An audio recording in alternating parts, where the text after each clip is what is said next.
Ladies and gentlemen, the creator of Mickey Mouse and the Silly Symphony cartoons, Mr. Walt Disney.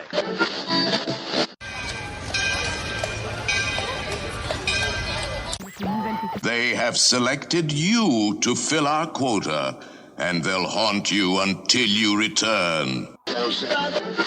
What do? We swim. Right! My daughter Ariel has been up to the surface again.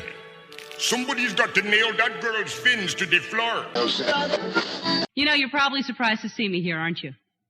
But then there's probably a lot of places you'd be surprised to see me when you think about it. WDW Radio, your information station. At Destination D23 2025, fans were treated to big announcements, emotional moments, and unforgettable surprises. But beyond the headlines, there were deeper stories, important reveals, meaningful takeaways, and even one announcement, I think, that's hiding in plain sight that no one is talking about, but what I believe is a sign of what's to come. This week, we're going to recap the event, explore what it all means in so many ways, and uncover the 23 biggest takeaways you need to know from this year's Destination D23. Hello, my friend, and welcome to WDW Radio, your guide to the Disney parks and experiences around the world. I am Lou Mangello, and this is show number 841. And whether this is your first time listening, thank you, or you've been with me since the very beginning more than 20 years ago, welcome back, and more importantly, welcome home. Don't forget to be part of the community and conversation over at wdwradio.com/clubhouse. Be part of the conversation and watch and chat every Wednesday night at 7:30 p.m. Eastern for WDW Radio Live on Facebook and YouTube. Subscribe to my free weekly email newsletter for the latest updates delivered right to your inbox, plus a free gift over at wdwradio.com/newsletter. And we have just a couple of seats left for my Momentum Weekend Workshop in Walt Disney World this October, an intimate 4-day, one-room, 50-person event for creators and entrepreneurs. Learn more about the speakers, sessions, the 200-plus page workbook that you're going to leave with, the work and networking you're going to do in the room, and take advantage of not only our discounted hotel room block, but I still have an early bird special still going on. Again, just a few seats left. You can learn more and sign up at LouMangello.com/momentum. And if you're planning your own conference, workshop, or team event, I bring Disney magic to the stage with keynotes on storytelling, customer experience, leadership, and creating unforgettable moments with lessons from the Disney parks and Walt Disney that you can implement in your business today. You can learn more and find out how we can work together over at LouMangello.com. And when you're ready to plan your next Disney vacation or trip anywhere around the world, visit my friends over at MouseFanTravel.com for completely free, expert and personal planning, just like I have trusted for more than 18 years.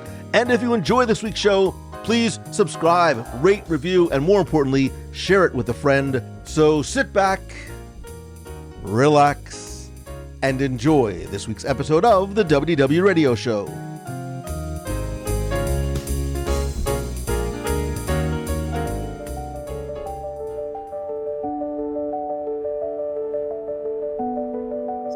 This past weekend in Walt Disney World, Destination D23 once again reminded us why it is such a special event.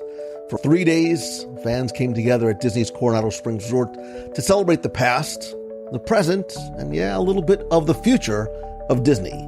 We got surprising and exciting announcements, emotional tributes, incredible performances, some sneak peeks at what's coming next, and maybe, most importantly, the chance to connect as community. And this Destination D23, and I've been very grateful to have been to all of them since the very beginning, was the largest to date, with more than 4,000 people coming together.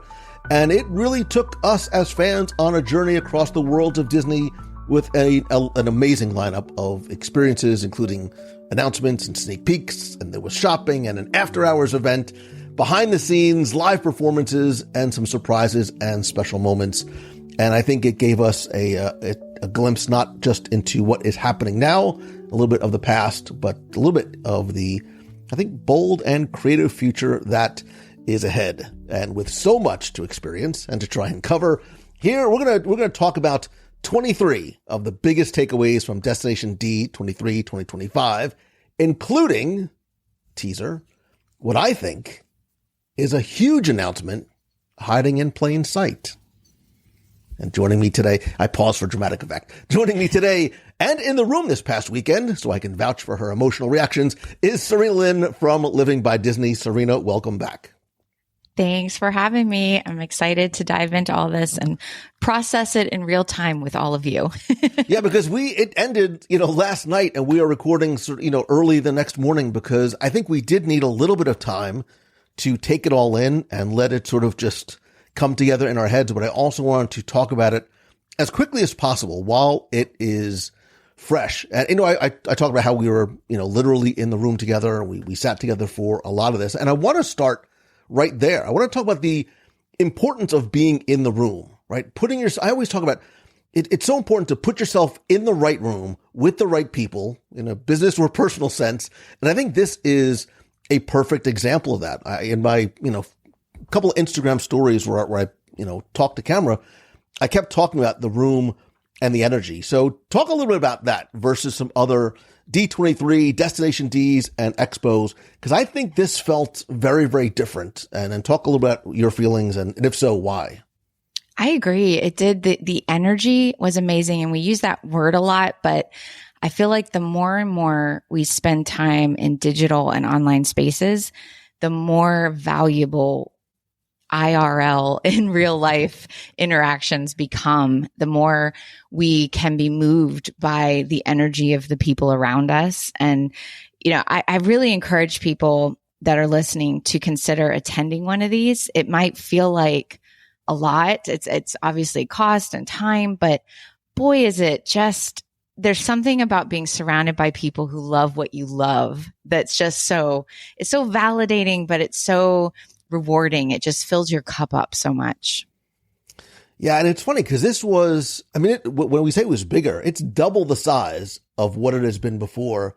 But and what I love about this event, it's a one room, much, much smaller, exponentially smaller than D23 Expo, but it's that same sense of community. And I think maybe even more so. And I think time and history will sort of look back and we'll sort of be able to chart the pre and post pandemic. And as time has gone on, this increased need and I think desire for in real life. And more importantly, not just being in the same room, but creating that sense of community. I think that's what D23 has done very, very well. I think we'll talk more about that as our conversation goes on. But I think, we talk about this event and how it was different.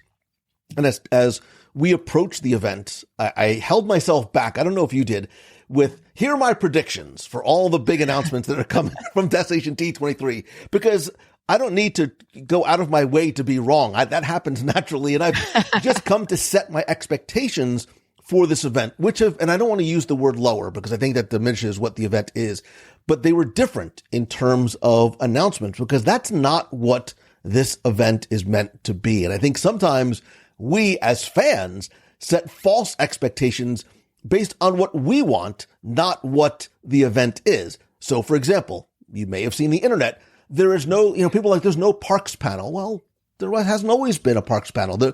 Josh D'Amaro was not here, but for me, I was like, listen, I am not going in with the expectation of huge Disney parks news. This is not where you're going to get the fifth gate. But yet the weekend was still full of a lot of surprises.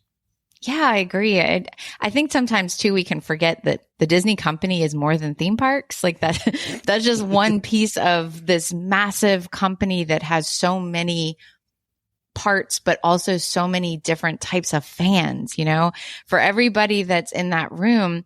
There are people there that don't even go to the theme parks. Like that's not even a part of their Disney fandom. So, to be like, well, there's no park stuff. So what's the point? Like, it's a very narrow-minded view. And it is, I think, I don't know. I feel like it is kind of nicer because it's not about breaking news and, all of that hubbub. It's more about fans. It's a fan convention. So it's about the fans and sort of honoring the fans and not like big celebrities and all the flash and dazzle. It's just more about like a bunch of people who love this thing coming together and celebrating it. Yeah, and you are very, very right about and when I first started this journey back in 2003, I never realized. I was like, we're all Disney fans. Forget about not going to the parks. Some people didn't even go to the panels because they're there for D23, the flamethrower. Like, it's about the merchandise for a lot of people. And I think I've said it many times, and we'll probably say it many more. There was definitely something and someone for everyone in that room. And, you know, before we even get into some of the takeaways, I think the merchandise and the shopping experiences is part of that.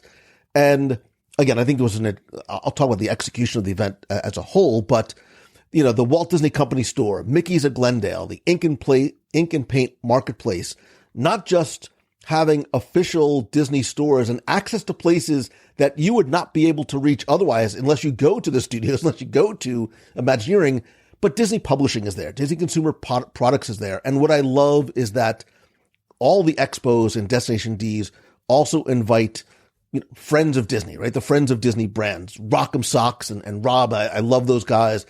East Continental Gems I have a video coming soon, a very, very unique set of cool collectibles. But there's also like Ravensburger and Joffrey's and Art Brand Studios, Pandora, Steiff, McFarlane Toys, and lug bags. Lug bags, right? So before the event even started, there was the opportunity to, you know, satisfy your, you know, need for some retail therapy and go in and do some shopping. Yeah. And that's a big part of these. And you're right. Like how these are places that the merchandise, you don't get any more exclusive than this. Like this is the only place you can get them. Even something like Bath and Body Works, they have a villains collection coming out that hasn't even hit the internet yet, and you could shop it. So they know what the fans want. They know it's going to get people excited. And there's a huge fan base of people that's the main reason they attend. Mm-hmm. And much like not being a sweets guy, I'm also not a merch guy. That seems to be up for debate based on my recent eating habits. However, I do think, you know, I spent a lot of time in those rooms just walking through to get a sense of what was being offered, the people that were there, listening in on conversations. And I love the fact that Lug and Loungefly and Bath and Body Works are these lifestyle, they're not random sponsors, right? I think they are designed to sort of fit seamlessly into how Disney fans live their fandom every single day, because maybe you can't get to the parks. We want to bring some of that at home. I may or may not have creeped up on you making some of those purchases on your own. You wanted that, you know, Snow White poison apple candle holder. But I also think things that, you know, shops like Mickey's of Glendale makes the shopping experience itself feel like a privilege of belonging to the community.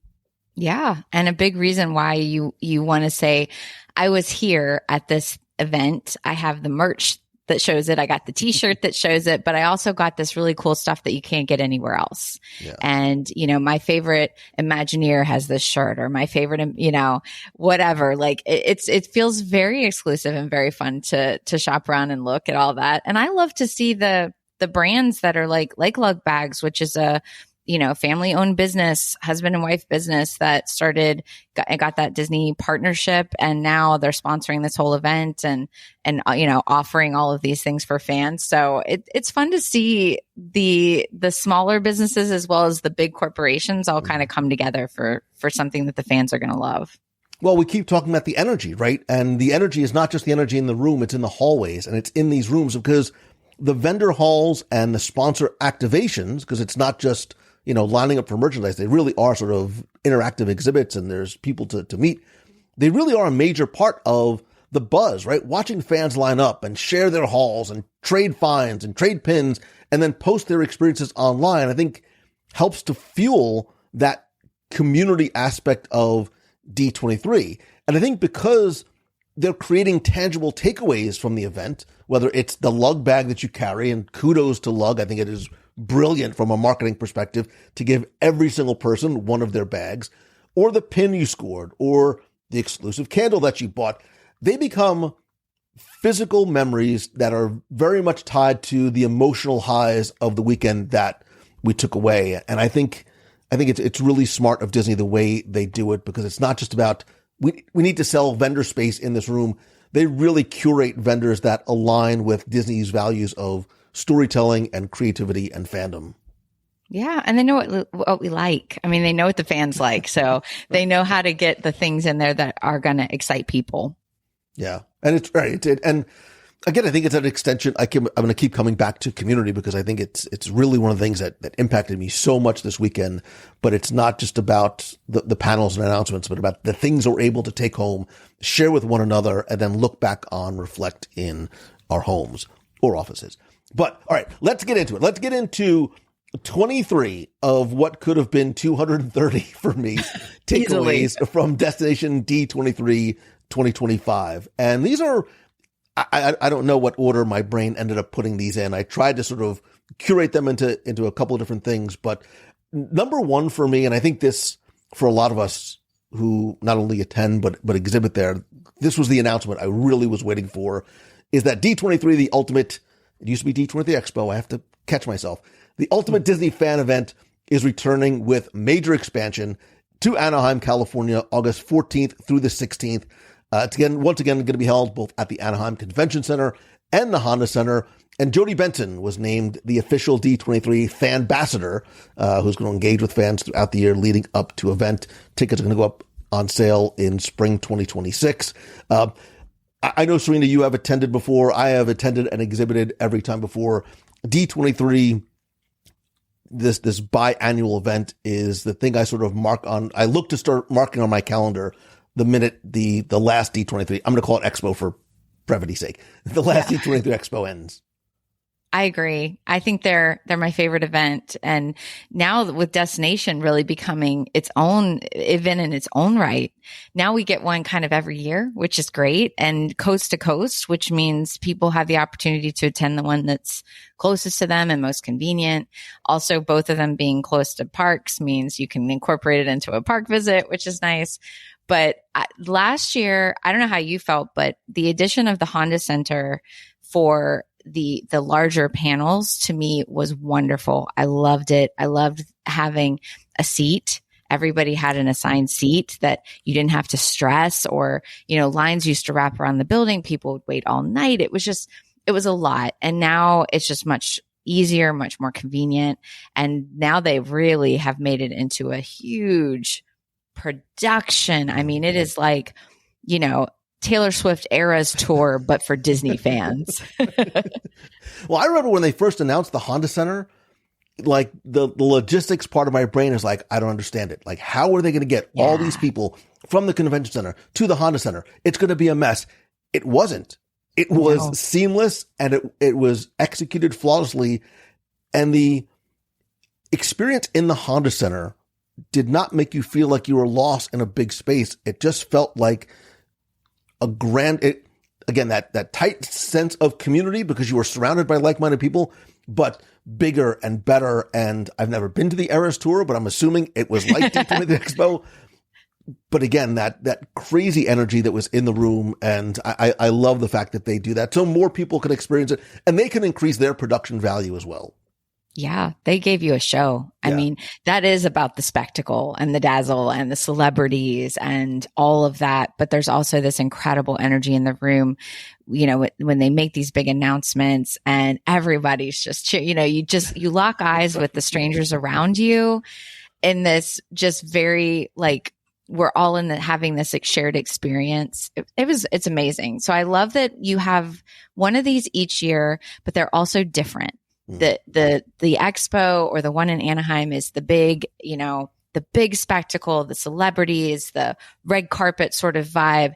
And then the Destination D is more cozy. It's more, it feels more about the fandom. It's less about the big breaking news and more about celebrating the fans as a whole. So I love both. Yeah, I didn't realize locking eyes was where you were supposed to stop. I would just get up and start hugging the person. I'm like, oh my God, it's Charlie Cox and Daredevil. But it's okay. Like we all get it.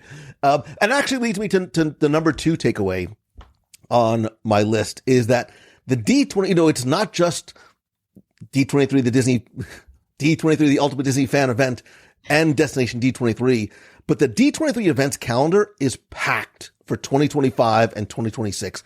They announced or sort of, reminded us of other events, including the D23 Spooktacular Spotlight with Walt Disney Imagineering in Orlando, the Halloween Bonanza in California, Percy Jackson Season 2 celebration in December, D23 on the road celebrating Home Alone's 35th anniversary, Sign Me Right Up.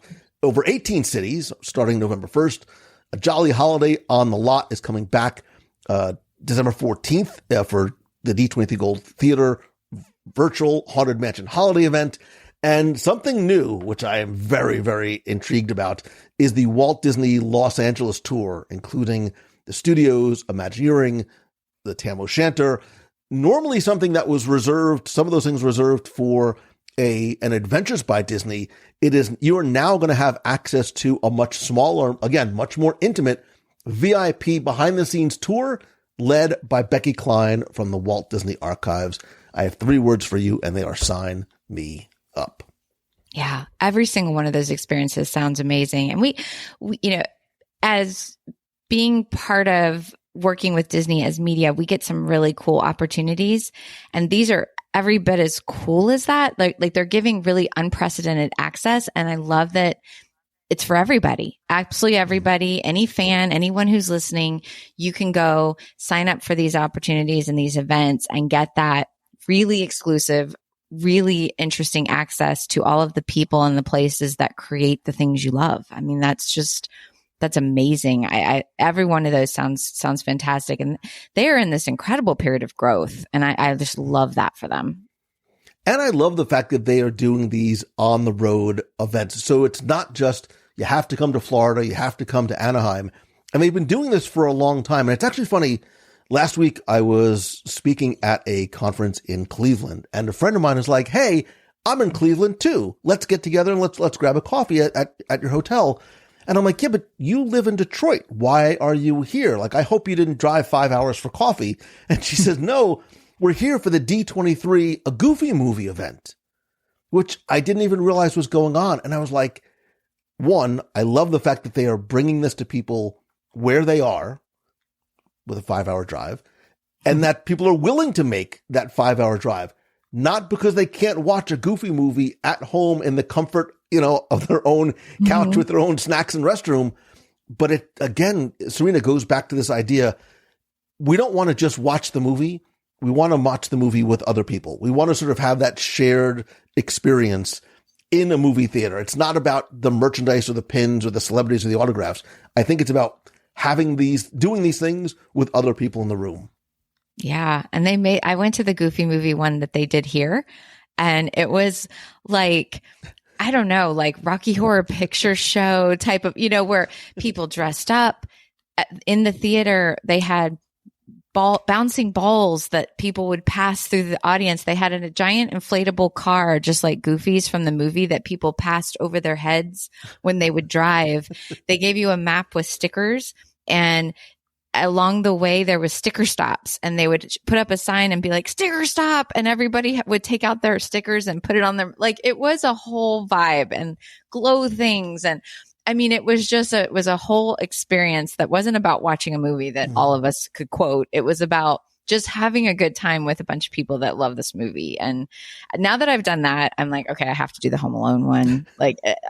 These are really, really fun. Yeah. And I think there's something for everyone. They are in multiple locations, and they truly are experiential. It's not just, hey, we're going to rent at a theater and watch this movie together. It celebrates the seasons. It celebrates some of our favorite movies. It celebrates some of our favorite characters. And most importantly, I think I love the fact that it celebrates Walt and his journey. Yeah. So speaking of movies and television, nice segue, Mangello. Number 3 on my list is really, and I'm sort of going to consolidate, and we can do an entire show about some of these announcements, but is really sort of what we got on the big and small screen. And I'm going to preface this, and I said this in the room, and I think you agreed with me, or you just pacifying me to get me to shut up. But this is the most excited I have been in a long time about what is coming to the theaters and to Disney Plus. We are getting what we wanted, and we're also getting the things that we didn't know that we needed. And what I mean by that is, let's start with Toy Story, right? It's going to celebrate 30 years with 3 different announcements. The original Toy Story is returning to theaters September 12th for the 30th anniversary. Again, not that you can't watch it on Disney Plus. We're going to go to the theater because we want to have that big screen experience with other people. Toy Story 5 releases June 19th, featuring this very cool sort of toys versus tech storyline with some new characters like Smarty Pants, voiced by Conan O'Brien. And then the Buzz Lightyear balloon is going to return to the Macy's Thanksgiving Day Parade with a brand new design. But I want to quickly touch on Toy Story 5, Serena, because this is the movie that nobody asked for. We're like, oh no, are you really going to the well one more time? But we got to see the first 5 minutes and I was all in. Like, I was all back in. I'm like, bring on Toy Story 5. Like, I was like, I want to go home and watch Toy Story again. I haven't seen it in so long. And that's what I mean. It's like, I don't think anybody was demanding a Toy Story 5, but man, I'm excited to see what's coming. It looks so good. I was shocked. I was like, my first reaction was a bit of an eye roll. Like, oh, we're just going to keep milking this franchise. And then immediately within seconds, I was like, okay, all right, I'm in. Sign me up. Yep. There's a lot more stories to tell. These characters are so beloved, and they're so good at knowing how to keep pace with the times. And obviously, the technology, toys with tech, they had sort of all these smart toys coming into the picture. There's a lot of material there that they can do. And I'm in. I got the sense that this is not making Toy Story 5 for the sake of making Toy Story 5, or because we know, look, we as Disney fans, we're an interesting breed. We will complain about, another sequel, and then the sequel will go out and make $1 billion. So it's hard to deny the opportunity to do that. But this is one that I was like, wow, I'm really excited to see, much more than I was, I think, for Toy Story 4. This one looks good. I love the timeliness and the relevancy of it that you mentioned. Yeah. We also saw that Pixar's future slate is now extending through the decade. We saw that, Gato is coming in 2027. The Incredibles 3 is coming in 2028. Coco 2 is coming 2028 plus. But we also saw a bit of the March 2026 release of Hoppers, which admittedly, Serena, I had heard nothing about. I knew nothing about. I'm like, here's another movie we got to see some of Hoppers. And again, I'm like, I'm all in. Like, bring on Hoppers. Again, these two alone, like, it filled my little emotional heart and cup with excitement for Disney movies again.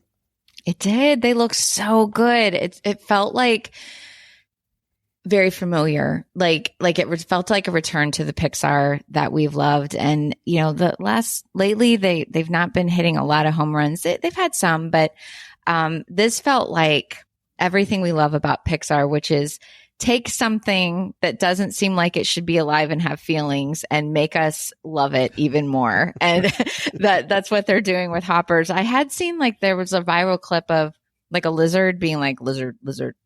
And I thought, what is that? That's so weird. And yeah, but the whole premise of it, along with the stars, I mean, it was John Hamm is going to have a role. Like it looked brilliant. I definitely will see it.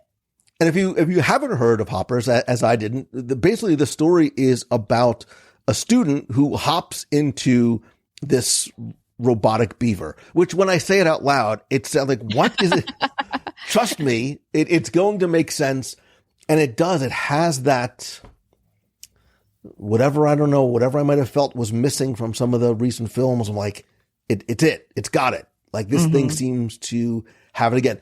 Just like Disney Animation unveiled Hexed for again, there's a lot coming in a short period of time.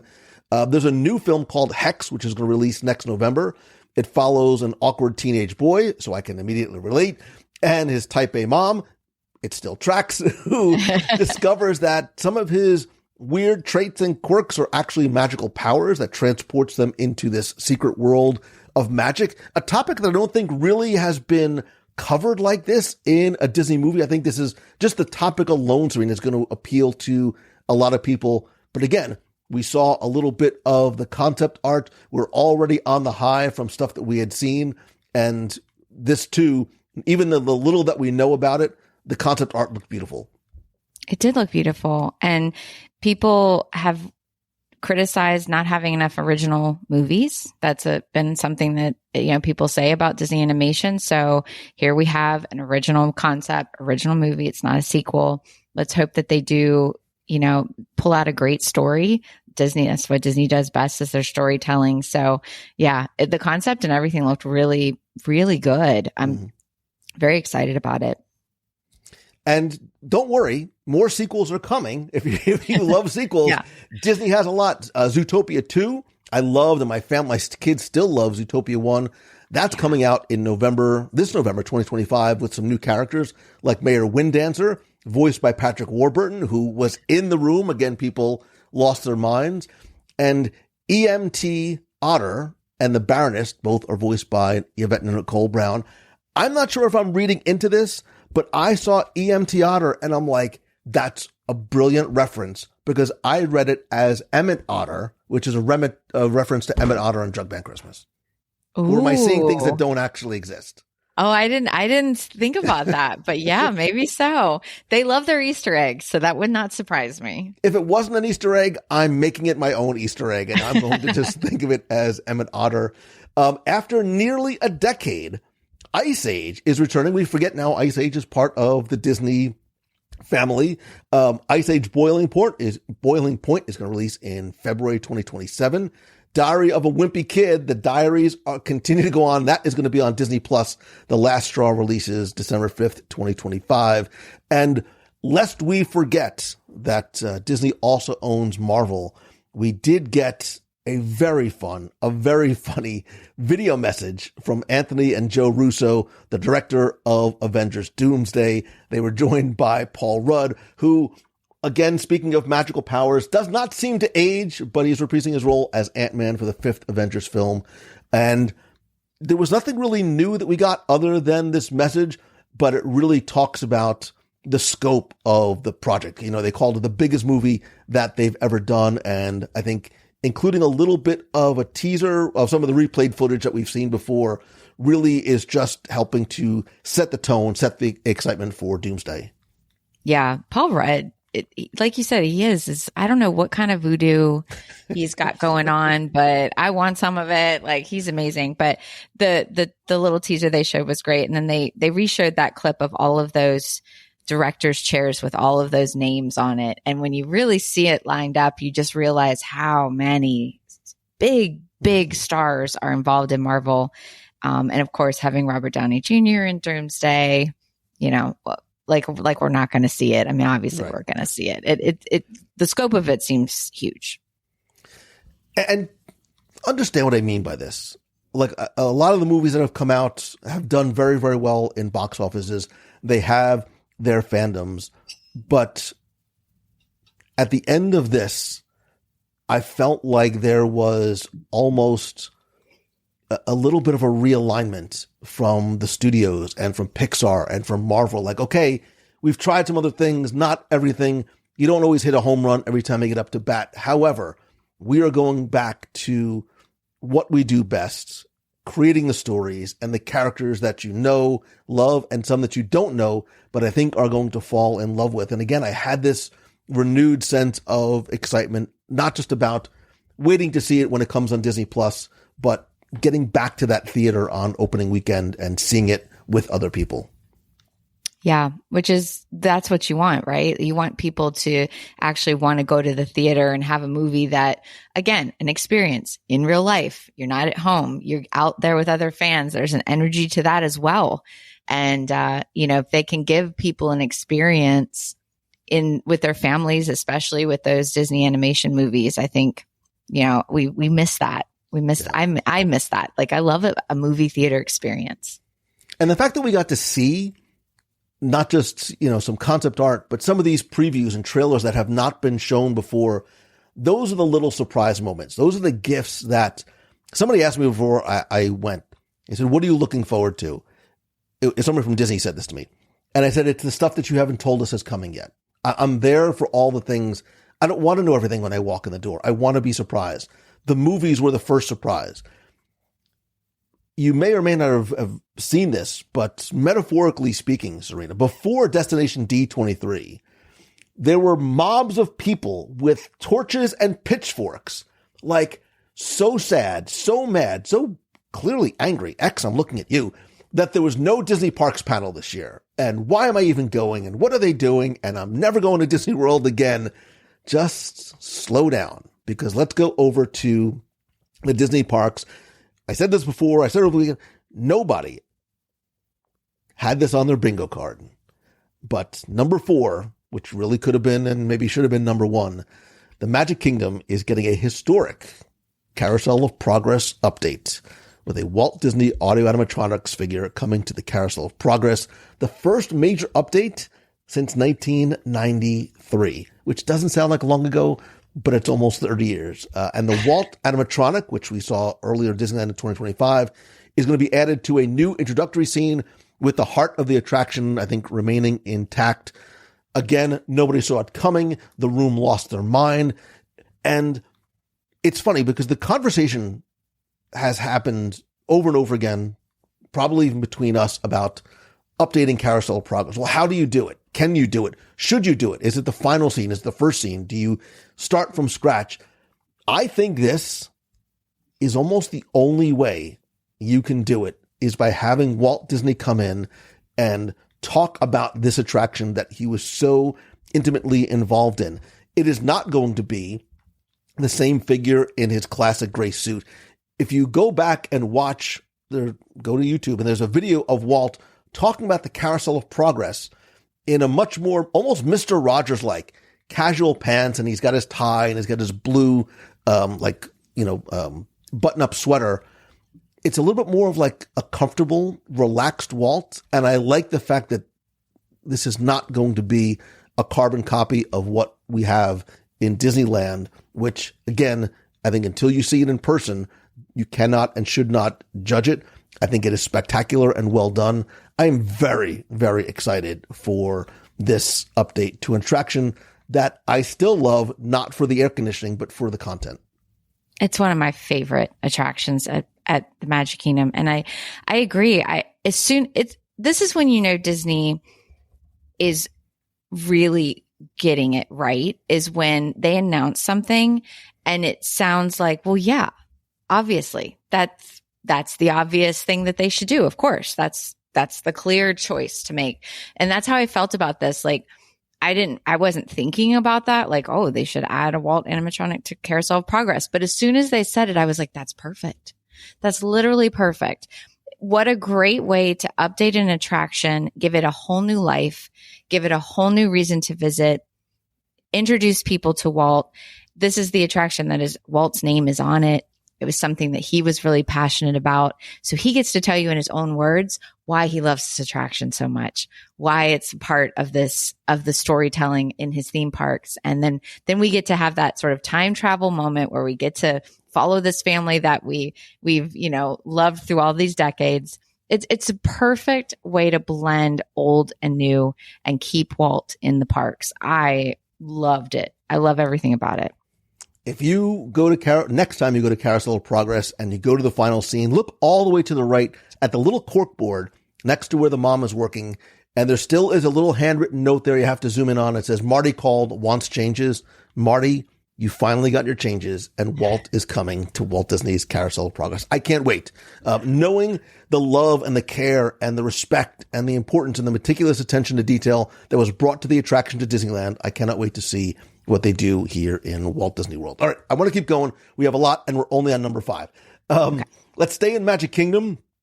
Obviously, there's a lot happening there, but we learned a phrase that I've never heard from Imagineering before in terms of Villains Land and the architecture, which is revealed as conjured architecture, which is going to be both inspired by the Art Nouveau styles from 1800s Europe. A Disney legend, Aris Deja, was there, which I love. He was an animator for Jafar and Gaston. He's consulting on the project, which I love, focusing on a lot of these characters' big personalities and the bold influences. But again, I love the fact that they gave us a peek at not just the how it's being done, but the why, right? Going to the sense of how do you even start thinking of a Villains Land? Well, it starts with this conjured architecture philosophy inspired by that Art Nouveau. And, they showed us pictures from research trips to Paris and Barcelona. So there's that modernism sort of influence on the surreal, dark spell-like design that's going to be there. Yeah, they talked about these sort of natural motifs that seem cursed and bringing in like organic designs, stained glass, rich jewel toned, but then like merging all of that together with something that feels like it's grown into a cursed situation. I was thinking about like the scene in Sleeping Beauty where Maleficent's vines and thorns sort of grow and become part of the castle, and it gets dark and spooky. There's a lot of like richness there that they can play into sort of a place. Disney's really good at creating something brand new that looks like it's been there for eons of time. And I can see how they could blend that and make this look like something that, you know, has been, you know, worn and sort of seen all of these types of, you know, struggles and curses from these various villain stories that they add to the park. It's cool to see that, you know, some of these research trips that these Imagineers do become legendary. You know, you think about Joe Rohde and the Nepal trips that he did in creating Animal Kingdom, like they become just as much of the story for us fans. You know, will this be a story that we're looking back on once we are so familiar with this villain's land that we've come to love and think about, oh, this is where they got the inspiration for this. Like, it's cool to kind of think about that. Yeah. I love that it is inspired by fantasy, but grounded in reality, because we didn't get any new concept art and we didn't need it, because this was enough to sort of get you excited, because now in our mind's eye, we are able to sort of conjure what, like you said, what we think it's going to be. It's going to be this French sort of Art Nouveau style, but with those vines and sort of with this dark, you know, metaphorical cloud hanging over it. I think this got a lot of people very excited as well. Speaking of parks attractions and tying into movies, number 6 on my list is that Tron is going to get a red hot movie tie-in overlay, because Tron Light Cycle Run is going to get a red and orange overlay starting September 15th in just a couple of weeks over at Magic Kingdom, and the next day over at Shanghai Disney, featuring music from Nine Inch Nails, the soundtrack to promote the upcoming Tron Ares film, which I'm a huge Tron nerd. You might see my identity disc in the background behind me. They also talked about how the original Tron franchise is getting a complete 4K treatment, so it's going to be remastered in 4K Ultra HD, same day, September 16th, and then Tron Ares releases October 10th, featuring that new film score from Nine Inch Nails. Again, Walt Disney World doesn't do a lot of overlays of attraction, Haunted Mansion Holiday. I'm looking at you because you just can't close those attractions. But being able to do something like this and have, as soon as you see that red, you're already starting to think of Tron Ares. I love the fact that they had one of the new light cycle props out for photos in the hallways. So I'm digging this. I love Tron. I love the attraction. So I'm looking forward to the overlay too. Yeah, the lighting looks amazing. And I like that they said that there'll be, you know, music, and that all it takes is lighting and music to change the tone of a ride. So I think it's perfect. The movie, they showed us also a clip, like an extended clip of the movie. It looks so good. I'm very excited to see it. That's going to be another, like, again, movie theater experience movie, which I love. You have to see that that is going to be an opening night, like Theater One, AMC, Dolby.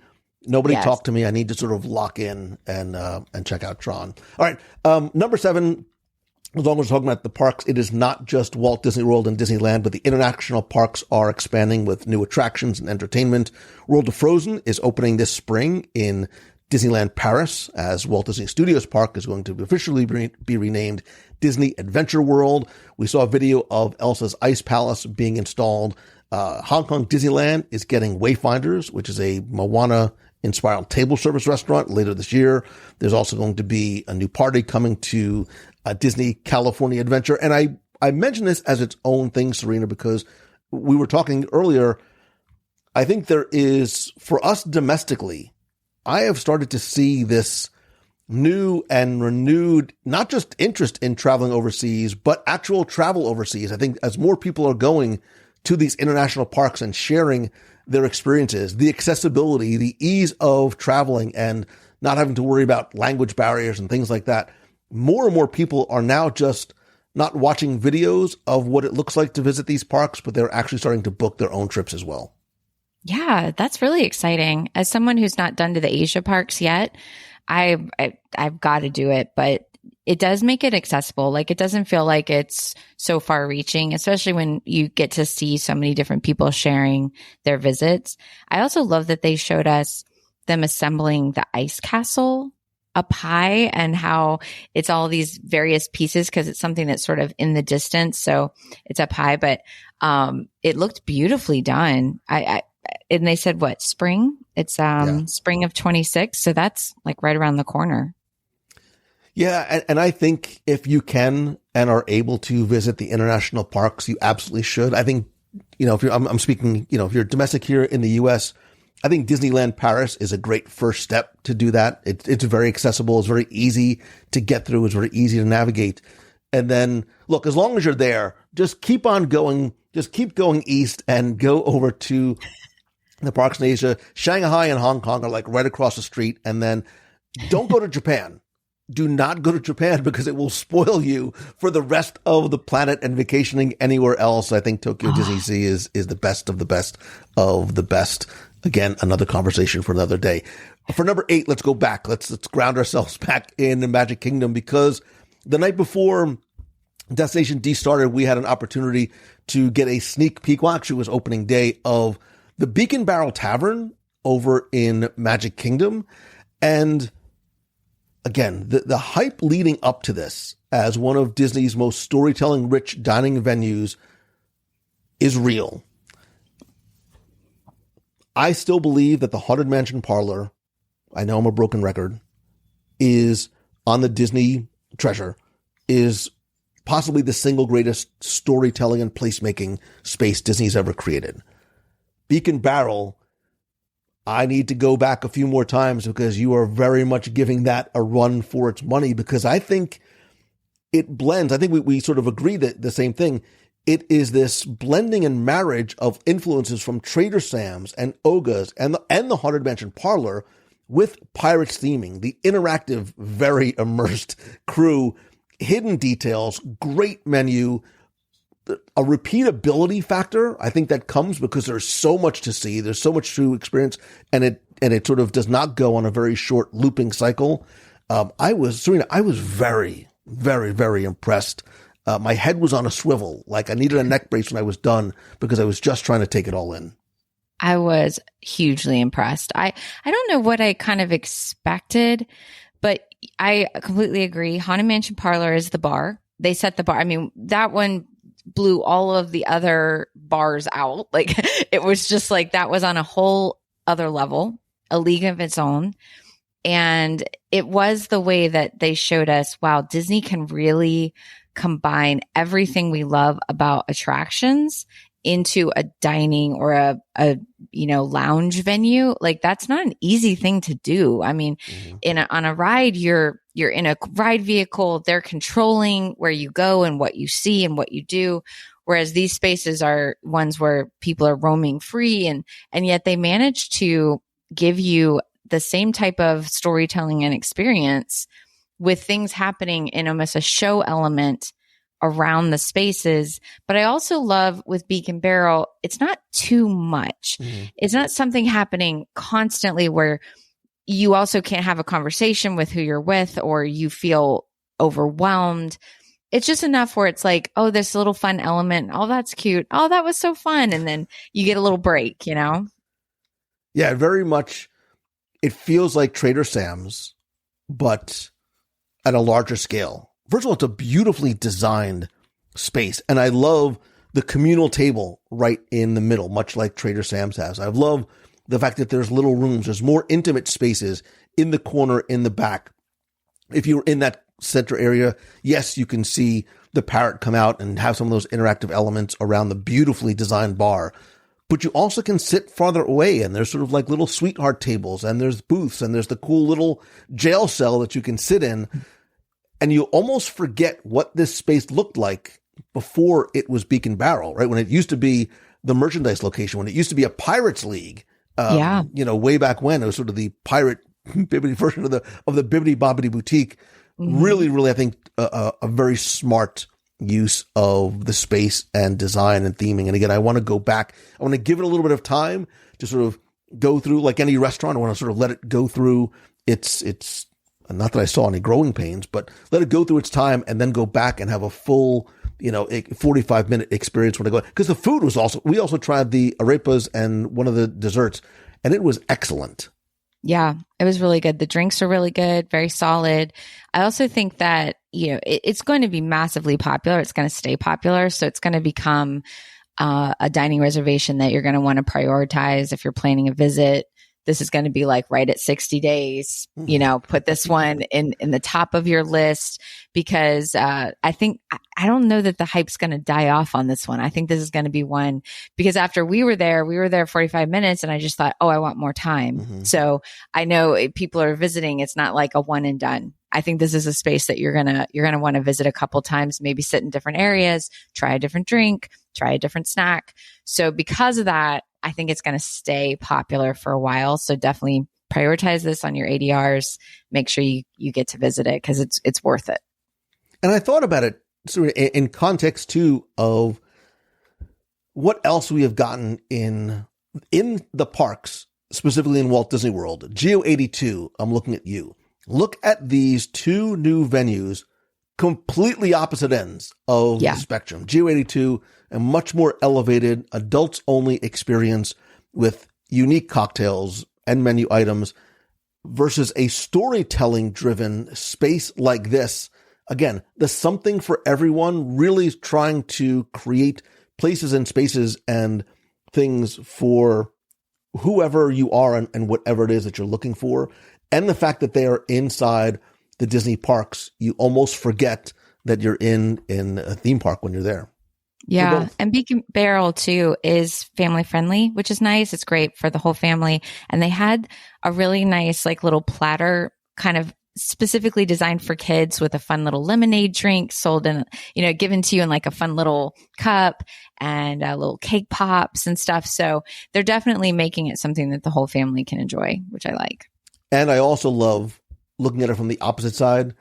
We talked about it, the crew being interactive. I love, like Galaxy's Edge, like some of these other, the Haunted Mansion Parlor, the crew is able to sort of, they are not servers and bussers. They are actual characters that are part of the show. And I love that it not only gives them the license and freedom and flexibility to have some fun with it, but for us as guests, being able to have those interactions, which is going to lead me to number 9, because I'm trying to go faster. Yes. Let's go from land to sea. We are huge fans, I know, of Disney Cruise Line, both very excited about what is coming to the Disney Destiny. We've talked a little bit about what we know is coming in terms of characters, but keeping in this theme of villains that we're going to touch on again, this ship is also going to feature some of those villainous encounters. For example, what we saw that was new, we'd heard about Cruella, we heard a little bit about Loki, but we saw the first picture of Dr. Facilier offering a meet and play experience with parlor tricks and card games and magic on the Destiny, launching this November. We've also saw some reveals of some of the new menu items, some of the new cocktails. Again, Serena, not just here is just a plain cocktail in a souvenir glass on a menu. What we're going to see at the Sanctum is going to be this elevated, almost experiential crafting of the drink that is served to you on this levitating platform. Literally levitating platform, like actually in front of you, levitating. My excitement for Disney Destiny, I didn't think could get any higher.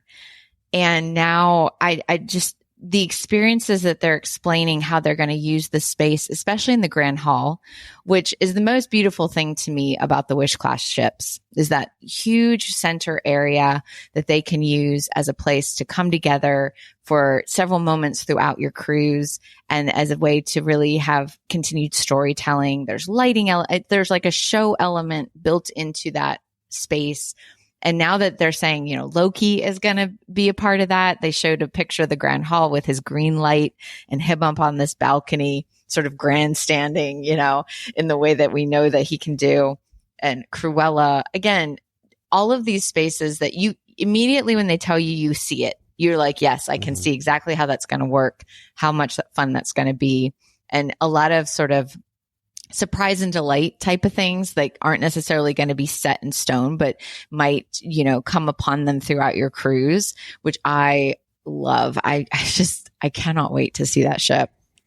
Well, and the consistent thread and that's why I put this here, is because for a long time we've been talking about and hearing and sort of anticipating this increased level of interactivity and personalization of your experience. And I think when we hear that, we think of this, right? We think of that coming to our phones in terms of the Play Disney Parks app or getting personalized message or Genie or whatever it might be.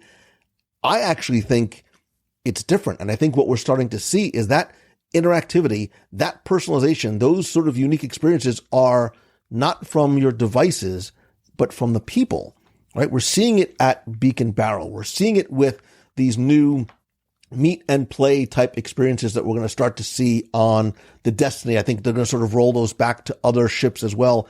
It's not just lining up for a quick chat and a photo with the character. You're going to meet that character and you're going to be taken somewhere else, right? Again, very much sort of in the same vein, I think, of the Galactic Star Cruiser, where, again, it did not necessarily go on the way it was initially planned, but I do think there are some elements from that experiment that are being introduced into the parks and into Disney Cruise Line. I think that's what we're going to start to see on the Disney Destiny. It's what I'm very, very excited to see coming this November. All right, moving on. Let's get into double digits. Very quickly, it's been too long since I talked about food. Over in Disneyland, Napa Rose is getting this very extensive makeover. We saw some new concept art being released for Napa Rose.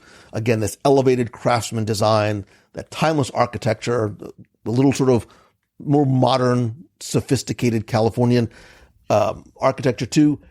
I mention this here because I think it's continuing on like Geo 82, where sometimes you think about going to a Disney park or going to a Disney resort, you think it's quote unquote theme park food. I have not felt that way in decades. I have this pear-shaped physique to prove it, but I love the fact that they are offering upscale experiences that are not necessarily things like Victoria and Albert's, but you can go and have a very elegant special occasion, anniversary, birthday, business meeting meal, whatever it might be, at places like Napa Rose, which is, very clearly one of probably the top 5 restaurants on the West Coast.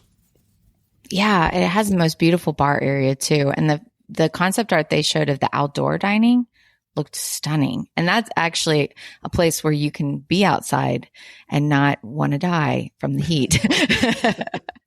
So that makes a lot of sense in California.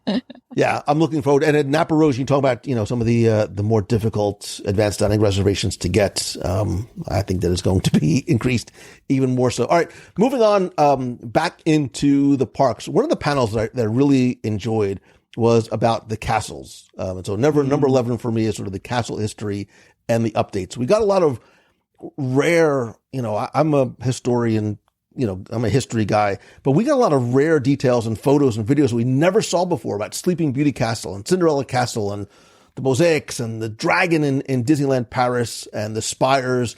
Guys like Tom Morris coming in, dispelling some of those longtime rumors and urban legends. We learned about the swan sculptures in Shanghai and this philosophy of plussing the castles over time. And, I loved even sort of simple things like, they talked about the design inspiration of Neuschwanstein and sort of influencing Sleeping Beauty Castle, and such great use of overlaying of images to show, well, it was inspired in part. They deliberately made it less similar because they predicted that castle would eventually appear on things like calendars and puzzles, and they didn't want that confusion. But we learned about the influences, and we saw videos of the drawbridge in Disneyland Paris. We learned about, that there's snails on some of the spires, and there's always been sort of disputes about how or why they were there. And look, that castle in the dungeon is reason to get on a plane and go to Paris itself. It is. I love that they got to sort of nerd out about some of this stuff, because like the snail thing was like, no, he said, what about snails? And we were like, yeah, that's funny. Let's do snails. Like, I love that it was literally like there was no story. And that was the story, is we thought it would be cool. And we thought people would be like, why snails? I also loved the story, the backstory of the Stitches. The one day, I think it was one day, right? It was Stitch TP's the castle. My head is hung in sadness. I did not.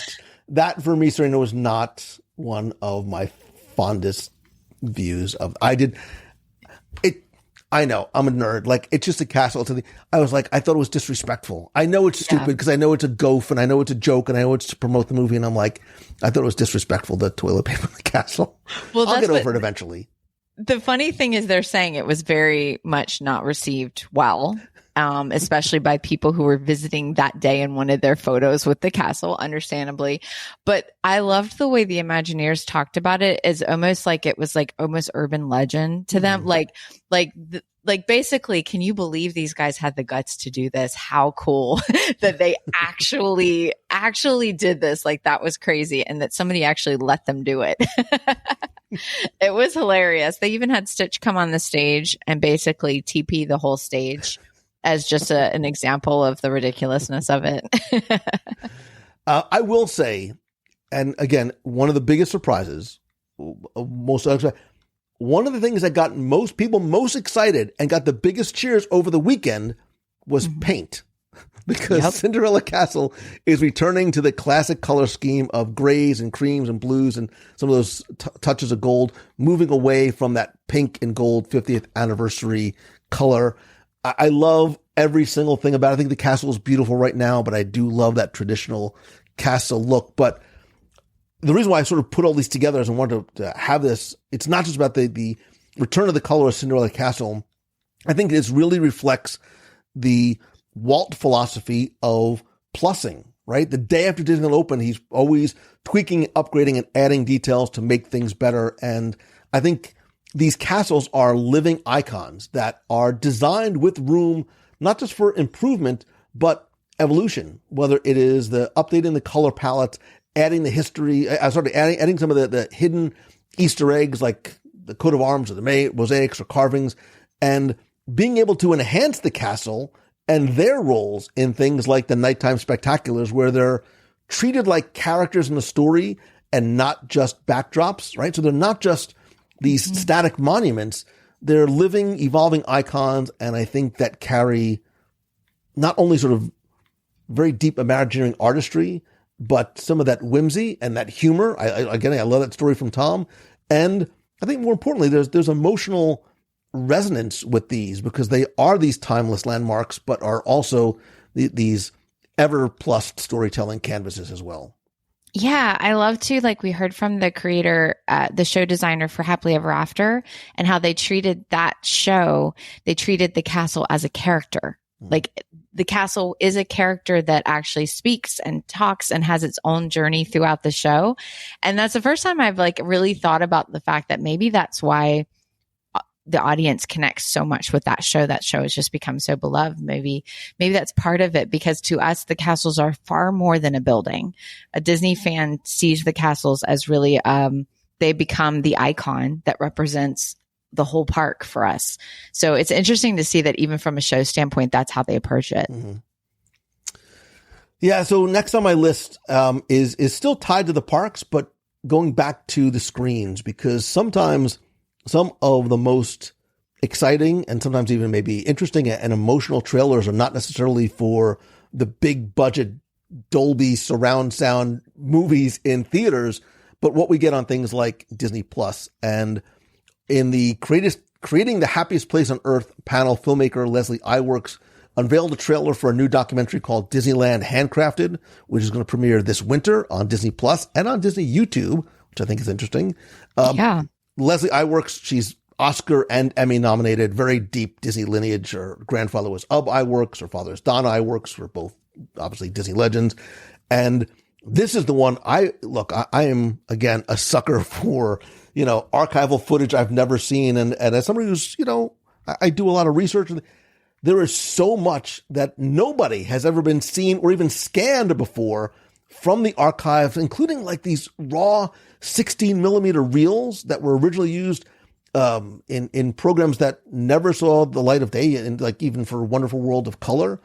And it's this very sort of unfiltered, we want to be the fly on the wall. That's what this is, right? About the construction of Disneyland through the lenses and the eyes of the artists and the craftsmen who worked.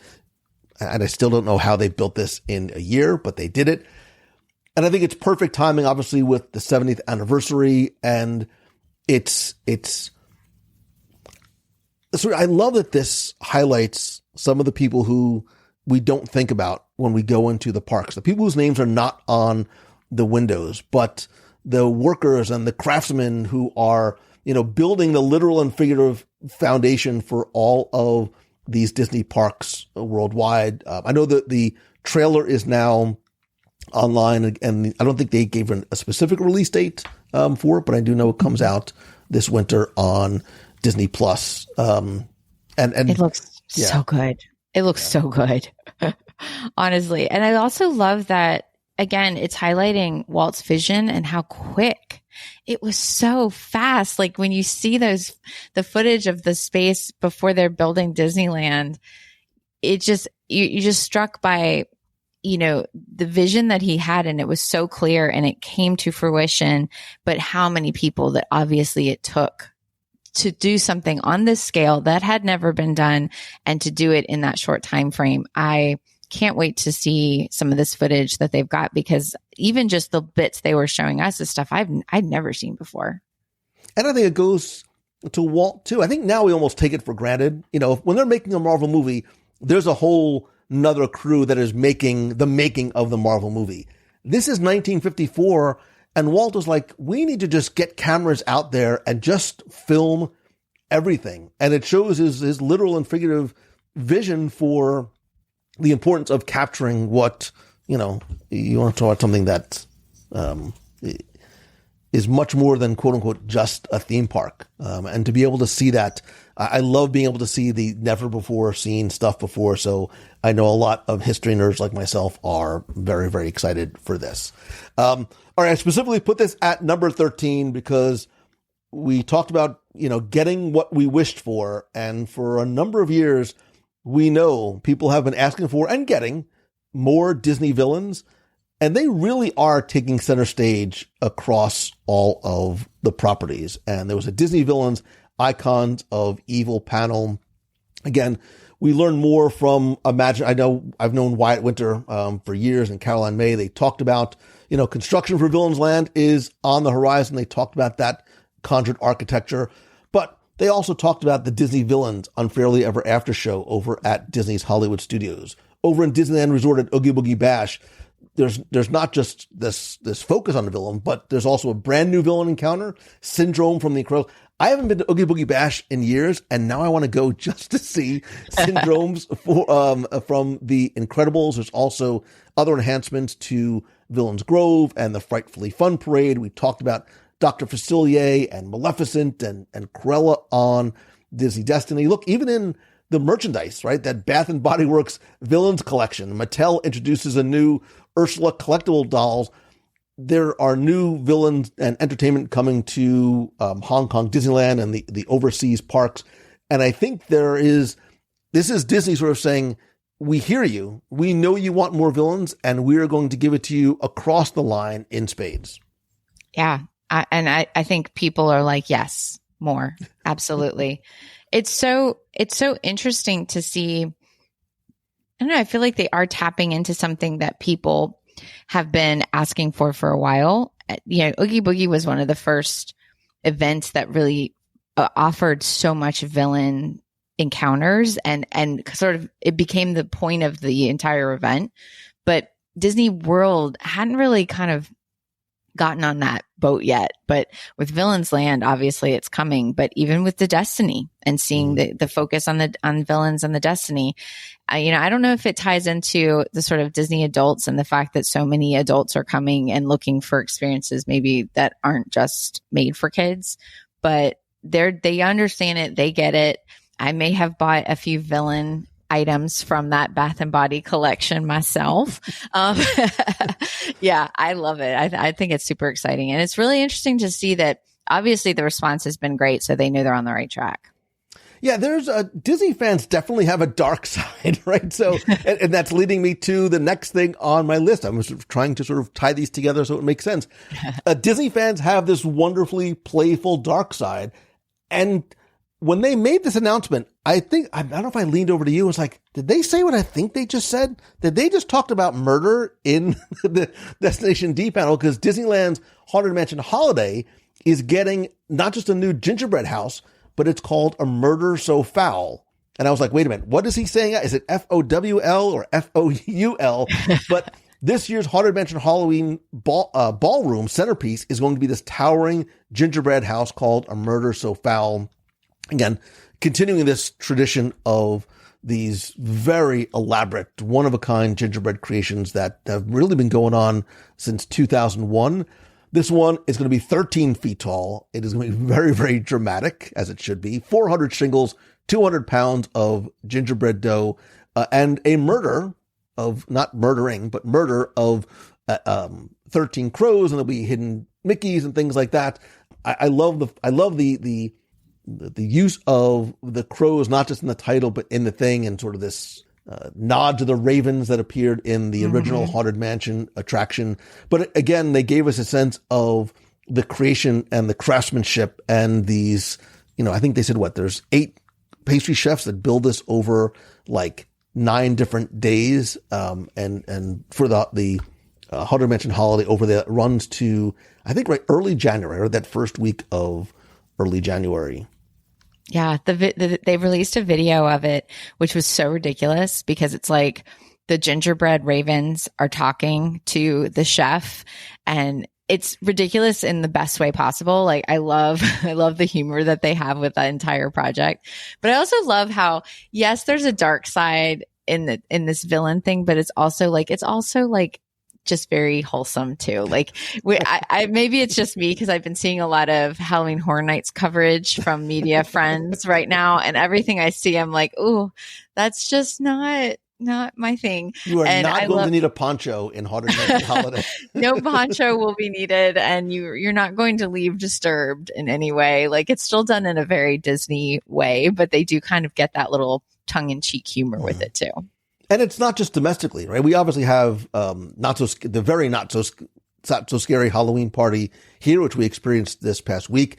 That parade I just absolutely love, and I may or may not have sung it in the car on the way home. That's fine. But the international parks are getting it too, right? Disneyland Paris is getting the Unlucky Nugget overlay for their Lucky Nugget Saloon. Shanghai and the overseas parks, even though they don't necessarily celebrate Halloween, they do Halloween very, very well. They're getting some Halloween-themed foods. Tokyo Disney Sea as well. We've talked about it in the past. In one of the scariest things I've ever seen in a Disney park was this during Halloween season walk through, very interactive, very dark, and I'm still slightly disturbed attraction that was built temporarily in Magic Kingdom for it. So they do Halloween well, not just domestically, but overseas as well. All right, let's move on from land back to sea again, because they did also talk more about the lounges on Disney Cruise Line, specifically on the Disney Destiny. Continuing on with this inspiration from Pirates, we have the Cask and Cannon. We got a little more information about some of the rum collection and the bootleg beers and this very cozy, treasure-filled tavern, not just with stuff on the walls, but in terms of some of the cool little nods and Easter eggs that are there. I am very, very excited for the Sanctum Sanctorum, inspired by Doctor Strange. In the center of in the center of Deck 4, we got again, we saw some of those magical inspired cocktails and spirits and coffees and some of the food items as well.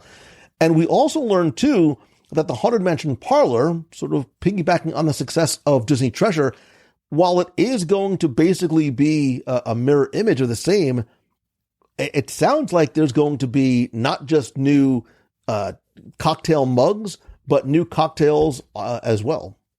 Yes, that it's going to have a new menu, or at least new offerings there, which for those of us that have done the Treasure, it just gives you another reason to visit that ship, as opposed to, you might say, oh, well, that's the best thing on the Destiny and I've already done the Treasure. There's no point. I don't know why you'd say that, because there's always point. But if that is you, then you definitely have reason to do it for all new drinks. But also, going back to the Sanctum really quick, they had that one that was like lightning.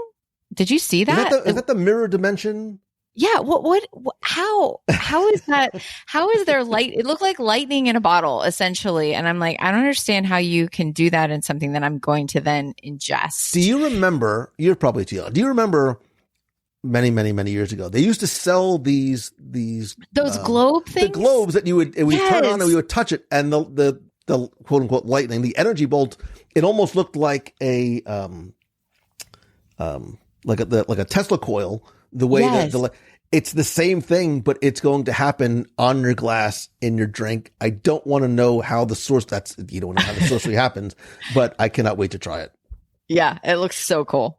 Yeah. So we got things like the Mirror Dimension in the Sanctum, the Chilling Challenge at the Haunted Mansion Parlor, and the Dead Man's Chest at the Cask and Cannon. And I mentioned those only by name, and I wanted to specifically talk on those because, again, it's this every ship. Every attraction, every park is not just a mirror. It's not copy and paste. It is this iterative, evolving process to continue to make everybody's experience not just unique, but better than it was before. All right, let's move on to number 16. And I put a few of these together because we're talking about places and spaces and things to do and things to eat and things to see. But as a very, very wise man once said, it takes people to make the dream a reality. And that's, for me, sort of what this event was about. It was about the people. And number 16 for me, my note only says this: Don Hahn is a treasure. Don Hahn is an absolute treasure. I have had the privilege of getting to know Don over the last number of years. He hosted a few different panels, including Creating the Happiest Place on Earth, celebrating Disneyland's 70th anniversary, the Goofy movie, 30 Standout Years with Bill Farmer and Jason Marsden and director Kevin Lima. He's going to host that Gold Theater virtual event for the Haunted Mansion holiday. And what I love, I mean, it's a salute to all people, but mostly Don Hahn. What I love about him is when he gets on stage, he's not, and this is not a slight on everybody else, but he's not reading off a teleprompter. He injects so much of his warm, funny, incredibly brilliant personality into everything that he does. So he plays off not just the people on stage, but the audience as well. He's a fan first, in addition to being a brilliant producer, director, author, writer, artist. The list goes on and on and on. But what he does, and the reason why I wanted to sort of put him here, not sort of specifically talk about an individual panel, is there's something that I think unites his panels and projects, and like just the narrative depth, right? Whether he's talking about the origin of Disneyland or a Goofy movie, right? He dives deep into the storytelling, the history, and the emotional resonance because he comes from the producer, the director, the artist, and fan point of view. I also think, which sometimes is tough in a room like this, is he's able to bridge multiple generations. There were people in the room who were 8 and who were 80, and he's able to connect the origins of Disney magic with modern fandom in a very natural, organic way. And I think it highlights the history and the the fan devotion over time. And he also gives us, I want to call it like exclusive access. And what I mean by that is exclusive access, not to the things that he's showing on the screen, but to him, right? So his story, his insider perspective, and these behind the scenes glimpses that don't just come from, well, here's the piece of concept art you haven't seen before, but here's the story that I lived while we were making this. Here's the story of my interaction with this person. And I just think there is a warmth and genuine authenticity and passion and sincerity in his delivery that it affects and influences every session that he's in. And funny. Like he could be a stand-up. His comic timing with the way that he interacts with the people that he's with, was like genuinely hilarious. Like he had the entire room in stitches, and that's just not easy to do because he's just so comfortable. Mm-hmm. He's so like, you feel like he's just sitting there on his couch, shooting the breeze with some people talking about, the good old days. In a room of 4,000, right? He make a room of 4,000, like you said, feel like you're sitting in his living room. Yeah. That's real. That's a talent. That's a gift. Truly. Yeah. And it's genuine. It is not, there's nothing about him is performative. The person you see on stage is the person you see off stage. And yeah, I appreciate that. And I appreciate that he's able to let that come through, especially in a room that large. I came away a huge fan of his. And also it reminds me of why I love events like this, because he's not someone who maybe would have been on your radar. He's not we have the Josh Tomorrows and the flashy people of the, that get a lot of screen time for Disney, but yet you get to actually get FaceTime with people like him, like Becky from the archives, like people who really have incredible stories to share and can bring things to life for you. That's one of the best things about these events. And he doesn't, and again, I'm not throwing shade on it.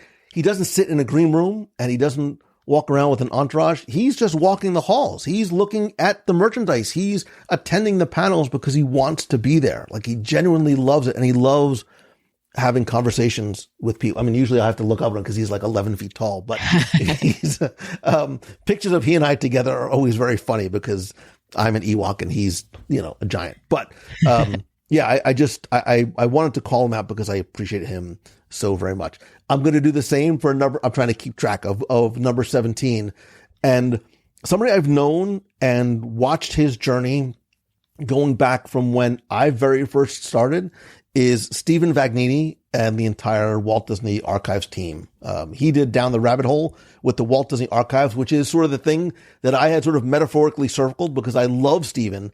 I love history. I love the archives. And he, alongside Kevin Kern, took us down the rabbit hole for some discoveries and connections and little known facts. And again, I don't know how they dig up some of this archival maps and drawings of Harper Goff and Herb Ryman and early Disneyland and some things that were never published that were planned for Burbank before they chose Anaheim. And he's also a great storyteller. And there was actually a sort of an image of how he put it together to connect the dots of where he was going with all of the stories. And even when I remember specifically when he was talking about Disneyland and I never thought about this before, as the walkable movie, right? The walkable, The hub and spoke design is this walkable dream, this walkable movie where every land corresponds to a different genre of film. And he talked about, Main Street and the historical continuity. And I think gave us also a deeper look and understanding of the archival research itself. It's not just about preservation, but understanding Walt, understanding the intentions, and I think even more so, keeping that vision, that philosophy alive in modern imagining projects, which is why Walt's, he's been gone for so long, but he is still very, very present in everything that Imagineering does.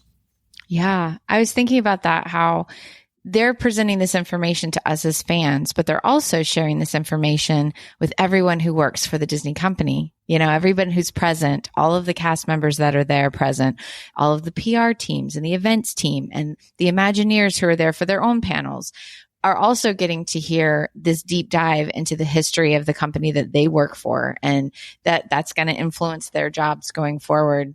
I'm so happy that they have the job they have and someone is paying them to do the Lord's work here, because I just imagine like them going to whatever boss they have and they're like, well, what was your, week like? What things did you accomplish? And they're like, well, we did this deep dive into Walt's crazy aunt, and them being like, sounds good. Keep it up, Right. Cause on paper, like who cares about Walt's aunt, but he made it so interesting and so intriguing. And we were like, we we were like sitting there at the edges of our seat, like as he's telling this story. And again, I've known him since, he worked, I say as a kid, as sort of a kid working with Dave Smith. And then as he went through the archives and working with Becky and over at Imagineering, and even at some of the events that I've done where he came in, we did a Tower of Terror event and he gave a presentation again, showing things that we had never seen before from Tower of Terror. And I had him on the show,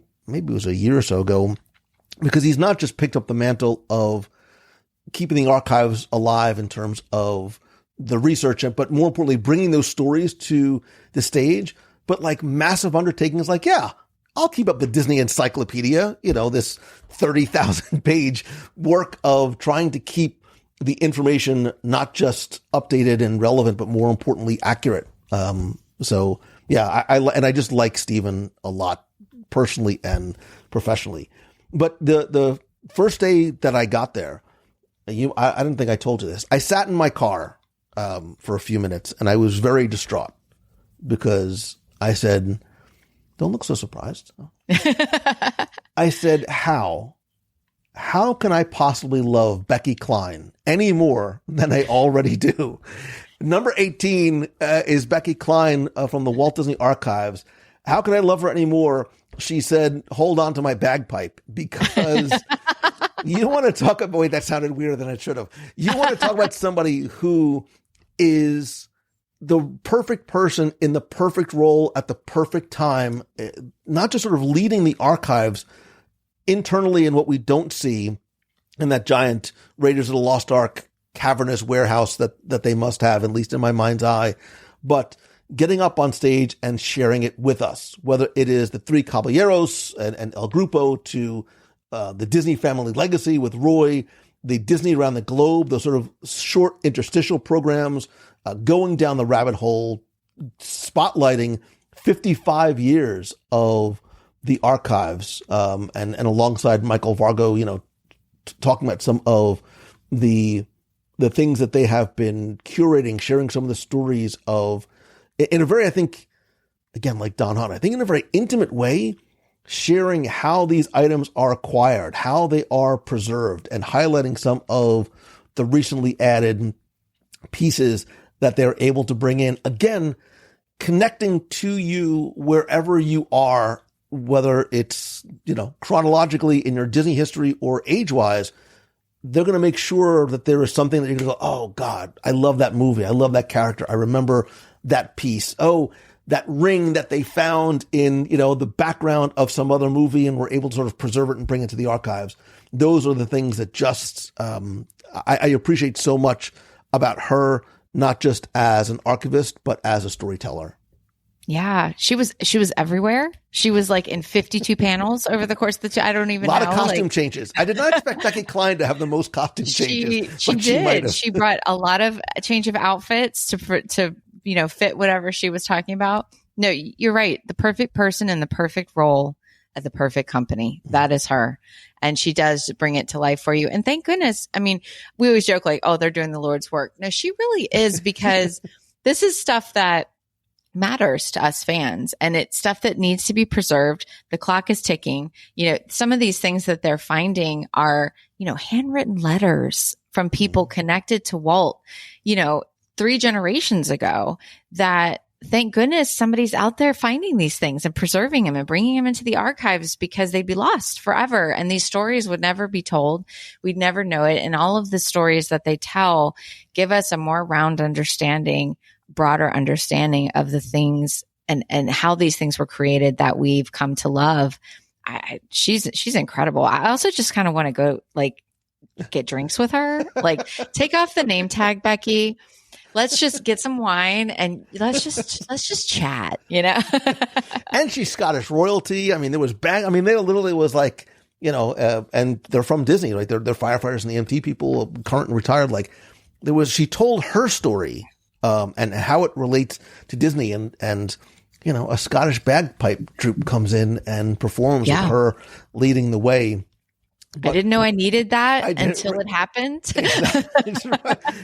Because I had gone all the way down the hallway for something else. I was meeting with somebody, and as I came back, I'm like, do I hear bagpipes? Like, am I dying? Is there like a, and I was like, why would there be bagpipes? Not knowing that, you know, an hour or two later, I'm like, oh, now I get it. Of course it's Becky Cline.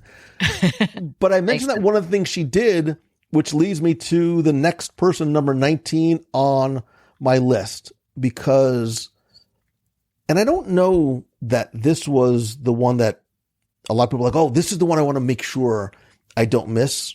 But this for me was one that was definitely like, not that I planned on missing it, but God, I'm really happy like I didn't miss it, because to have that rare opportunity and gift of having a Disney on stage is an absolute privilege and a gift to everyone who was in attendance. Because from the Dreaming Tree to Disney Family, that was a panel moderated by Becky Cline with Roy Patrick Disney.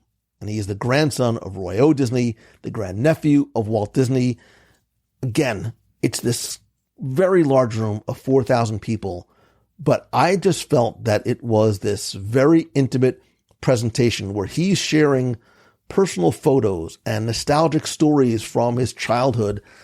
And it gave a heartfelt glimpse into the Disney family that we cannot get from anywhere else, because he was there, right? He was the one who was there, and talking about memories of great Uncle Walt and, you know, his grandpa Roy. There was an emotional tone to this that wasn't like somber or sad or anything, but it was so warm and so personal. And again, these are words I know that keep coming up because it's what I sort of felt the entire time.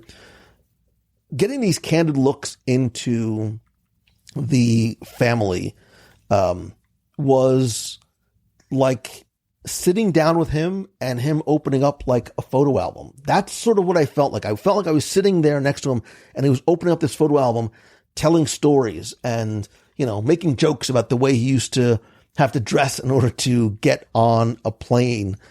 And I just felt there was this wonderful emotional balance between, you know, nostalgic and very personal depth and historic resonance. And again, it's connecting the dots. It's this sense of familial legacy that really sort of grounds the focus, not on looking at the past, but on future progress as well. And I think it let me not just see, but really sort of feel the personal side of Disney history. I think it was a very significant moment for Disney fans to see him there. It was really powerful. You know, we have our view of Walt as how it relates to us as Disney fans, but to him, it was just family. And it felt like somebody kind of saying, you know, like you just, you know, are talking to someone and they're like, oh, I have this really cool memory of my grandfather. And, you know, and they share this memory with you and you're like, oh, that's so sweet. It's so cool that you have that memory. But also it just happens to be Roy Disney. And it just happens to be this moment that happened inside of Disneyland when he was a little kid running around. And people that we have a connection to, right? We never obviously met them, but we feel a connection to Walt. We feel a connection and a gratitude to Roy. So it does bring us into that family fold. Yeah. And it kind of takes somebody who is very two-dimensional to us and makes them three-dimensional, because now we see more layers to them. We see more of how they would relate to somebody as a family member, as someone who was this, you know, older grandparent role to this person. It makes them so much more real. Mm-hmm. And if you've never been to the Walt Disney Family Museum in San Francisco, you should make the pilgrimage and go. We did a group trip, like a WDW Radio group trip a number of years ago. And it's, you can literally spend all day there, as well you should, because it does do that. It's a lot more of the personal side. But maybe I need to do that again. Maybe you do. I think I need to write this down. Group trip. Serena, I'll just put your name. I'll put your name on the list right up on the top. Sounds good. A couple more we have left before we wrap up. And number 20, you want to talk about taking center stage? Disney on Broadway took center stage. Good golly, Miss Molly. Man, there is nothing like live theater and live performances. And I am happy that this room was dark, because I was sitting next to you for a lot of it, and you might have seen some tears. I was like, be cool, man. Don't let her see the tears rolling down your face. Susan You saw Egan, me crying. I did, but that was fine. I have video if anybody wants it. The original Belle from Broadway's Beauty and the Beast returned to the stage, again, connecting with fans. Not in the weird way. I have developed this, like, not weird crush on Susan Egan because I was so moved by what, like, she was putting out there on stage.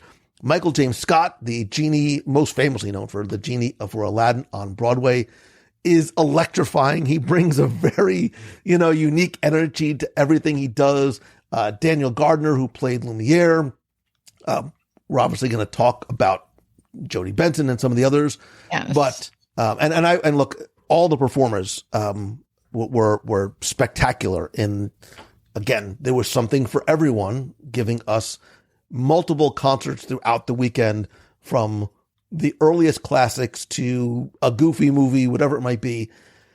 But like, these mattered, I think, not just from an entertainment perspective, because the performers didn't just sing, like, they were sharing stories. And I loved how, like, Gardner was sharing all these anecdotes, and Michael James Scott was talking about these performer and fan bonds and these moments that were very sort of intimate and authentic to them, which I love, because a lot of times you see a performer and they sing and that's it, and we don't sort of get anything more.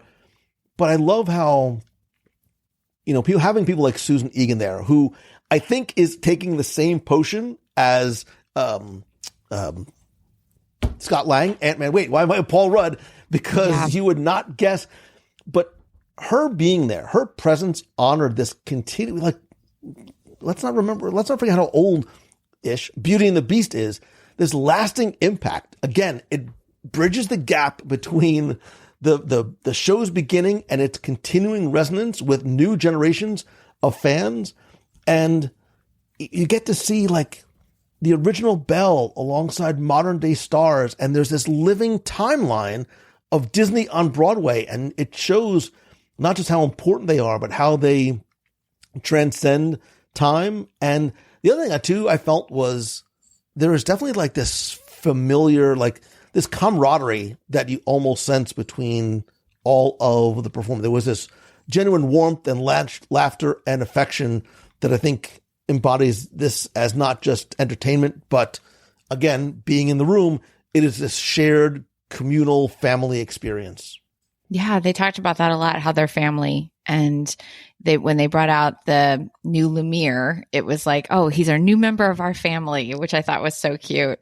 Yeah, Susan Egan, gosh, her live singing, stop it. I just can't. How does she sound so good still? Like, the voice of Meg, she still has that incredible quality to her voice that's like sort of this raspy, just, it's so, so good. She was joking that if Tangled ever comes to Broadway, she wants to petition to be Mother Gothel. And then, which I was like, sure, yeah, I mean, you can sing anything. But then the next day, she opens the villains panel by singing Mother Knows Best. And I was like, okay, everyone in this room would sign that petition right now. Incredible. That's when I was both crying and crushing all at the same time. Do you think that maybe since Hercules is going to be part of the Destiny, that there is in any way a chance that she might be on our media? If she is, Lou, I'm just saying, prepare yourself now. Prepare yourself now, because that will be. Do you think? I mean, there's a chance. There's always a chance. There is it's not just the remarkable talent and that voice, but again, the storytelling. And there's she and all of them have sung these songs hundreds, if not thousands of times, but there is a sincerity in the performance because she knew who she was singing to that I think just came out. And that'll actually let me transition, because 21 on my list was Susan Egan and Jodie Benson. Jodie Benson. Oh my gosh. Again, I look, I have no problem sharing this with you. Like, there were moments I was like, Mangello, you got to keep it together, man, because you are getting way too emotional over Disney songs for one reason or another, because it reminded me, I'm going to do it right now.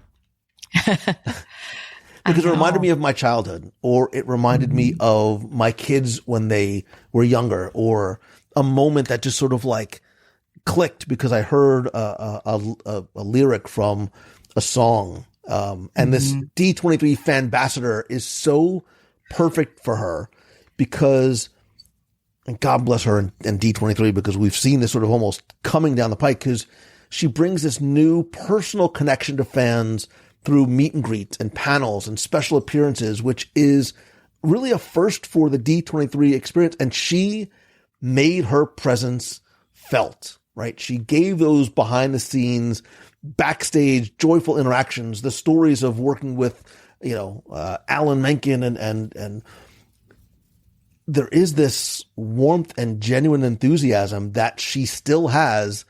Again, and we understand the point of the story is not where we were, but we did have an opportunity in the room with other invited media guests to have Jodie come in, and she, she gave shared some words, and we had an opportunity to ask a question. And I said it then because it's true. I said, she has this remarkable gift of, whether it is the first person in line or the last, whether it is the first or 10,000th person, you are the only person in the room when you speak to her, and she gives you the time and the attention and the respect and like genuine interest in what you are talking about that not everybody does. And I think she is not just an ambassador and the voice of Ariel and Disney storytelling, but her being there really does help make this. She was such a big part of this glue that I talk about making this feel not just very celebratory, but very intimate.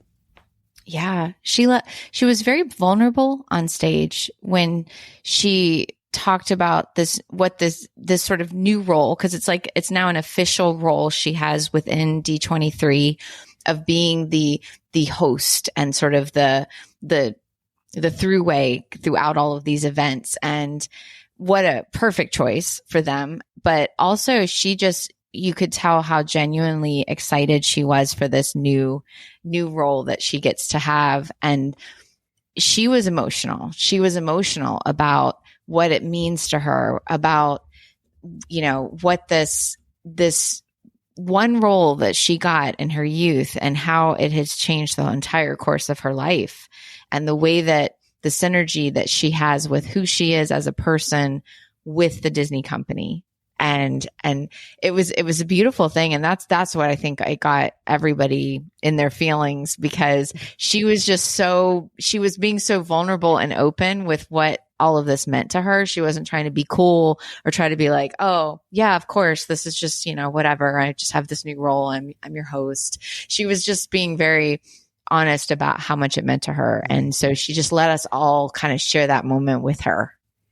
And I think, and part of the reason why I put the two of them together, I think the two of them speak to each of us, whether we know them from the very first time we saw their films in theaters or on our, Black Diamond VHS tapes, Be Kind Rewind. But they also speak to a new generation of fans that have grown up watching them on Disney Plus and falling in love with their stories and falling in love with their voices and what they represent both as characters and as actresses to so many people, and getting us to sort of peek behind the curtain with them and hear their very intimate stories. Like when Jodie sang the Disneyland song. That's when I was crying. I was like, she sang a song. She was so beautiful. It was so tell the story about the beautiful. Disneyland song. Yeah. Oh, it was just so beautiful. I guess this was part of a show that was canceled early. I think, was the show called Smile? I think it was called Smile. And it was canceled early, and she was devastated by the fact that this show wasn't going to get this long run that they were hoping. And this was the song that she sang in this show about Disneyland, and she performed it for us live with piano player. It was a beautiful song. It was incredibly moving. But what was so amazing about it was the story she shared about how this was the low point in her career where she thought, great, this show that I've put my heart and soul into is canceled. And what am I going to do now? I have no job. I have no prospects. And it was that show and that performance that got her on the radar, that got her the audition to audition for Ariel, that ended up giving her the job that changed the whole course of her life. And it's such a great story because it's so often how life works, that when a door closes and we're at a low moment, it's actually exactly the way things were supposed to happen, and exactly puts us where we need to be and where we were meant to be. And it was beautifully done. I love that she told us the reason why that song meant so much to her. And then she sang it. And so we got to have this moment with her. It was incredible. Yeah. And again, Smile was a Marvel Hamlish did the music. And again, the connecting of the dots, Howard Ashman did the lyrics. And she said, when Howard said, "Oh, why don't you come and try out for this role?" She thought he was just being kind to her. Like, I'll never get this. And obviously the rest was history. And obviously there's the Howard connection with Don Hahn and the incredible documentary that he did on Disney Plus, which you haven't seen. You absolutely should see. But yeah, I just loved every part of the performances and the people, and, my heart grew 3 sizes at Destination D this year. And let's just take a moment to say Jodie Benson herself is 64. I don't believe it. She's had this 40-year career with Disney, with, doing what she loves, but also she's embarking on a whole new career here. This is a whole new role for her. She's, entering into this completely new role and era at 64 years old. Like it's never too late for you to take on a new challenge and to try something new. I'm sure she was nervous. I'm sure she was scared, but how amazing it is that we get to have her in this role for us. And she's going to be able to be part of, for years now, these events that we get to enjoy. And she talked about how she had stepped off a plane at midnight the night before, and you would never guess the two of them, both her and Susan Egan, just the energy that they brought. Again, not in a creepy way, but I fell in love with them all over again. And I actually interviewed Jodie Benson back on show number 693, probably 2-3 years ago. And I mentioned that only because I want you, if you've never heard an interview with her, because it came through the same way. And I think that was the first time, my first conversation with her like that. I was like, wow, I really don't just admire and respect this person for the work she has done on film and on stage, but just who she is as a person as well. I will admit to you, I came home last night and I'm trying to put thoughts together, and I opened up Instagram. And again, this is not about me. It's about me just being a total nerd. When I saw that Jodie Benson and Susan Egan liked my post, I was like, good night, everybody. That's it. I screenshotted it like I was a 13-year-old girl. And I was like, that's amazing. Yes. It's so stupid, the little things that make us happy. But I'm like, Susan Egan liked my post. I know. Yeah. But it shows cool. the love and respect that we have for them. So, all right, yeah. we can just fawn over the two of them and all of the performers who were incredible. We have 2 left, and the 2 that I want to get to is the first, number 22, is what I alluded to at the very beginning, and I saw your face like, what are you talking about, Mangello? I think there was a non-announcement, a big non-announcement, hiding in plain sight. We said that this Destination D is not about announcements, and it wasn't. And I think we got some unexpected gifts. And I also think that we got something more than people realize. Or I'm incredibly wrong, and hopefully, if I am, you'll forget about this as time goes on. Becky Cline did these interstitial presentations called Disney Around the Globe. And there were 3 that she sprinkled throughout the weekend. And each one spotlighted a specific region around the world, including India, China, and Japan. sort of showcasing Disney's cultural inspirations and the connections and I think the influence across. I sort of felt this was really less about like the parks and things, really about like global storytelling. And rather than doing these deep dives, I love that they were these very concise, maybe 10 minutes each, almost like a visual showcase through some of the historical references and archival imagery and things like that. So again, for Japan, which I wish could have been a 2-day session, it's centered on, Disney connection to Japan and Japan's connection to Disney, as well as same thing for China. And then India, I was like, oh, this is interesting, why it was brought in. But I love from a fan perspective, I love that I felt that even though they were short, these panels mattered because it reminds us as fans that Disney stories don't exist in isolation. They are enriched and inspired and informed by cultures around the world from, as we talked about earlier, from villains like architecture to art styles and music and fashion and folklore that is brought into the stories. And I think the archive sort of uses as like a cultural bridge, right? History is preserved not just for nostalgia, but to help us sort of understand Disney's place in the wider cultural conversation. And I think by doing this, we maybe don't get to travel to these places. By highlighting some of those influences, we have a respect and recognition of the different communities that shape stories and honors their contributions. And I also think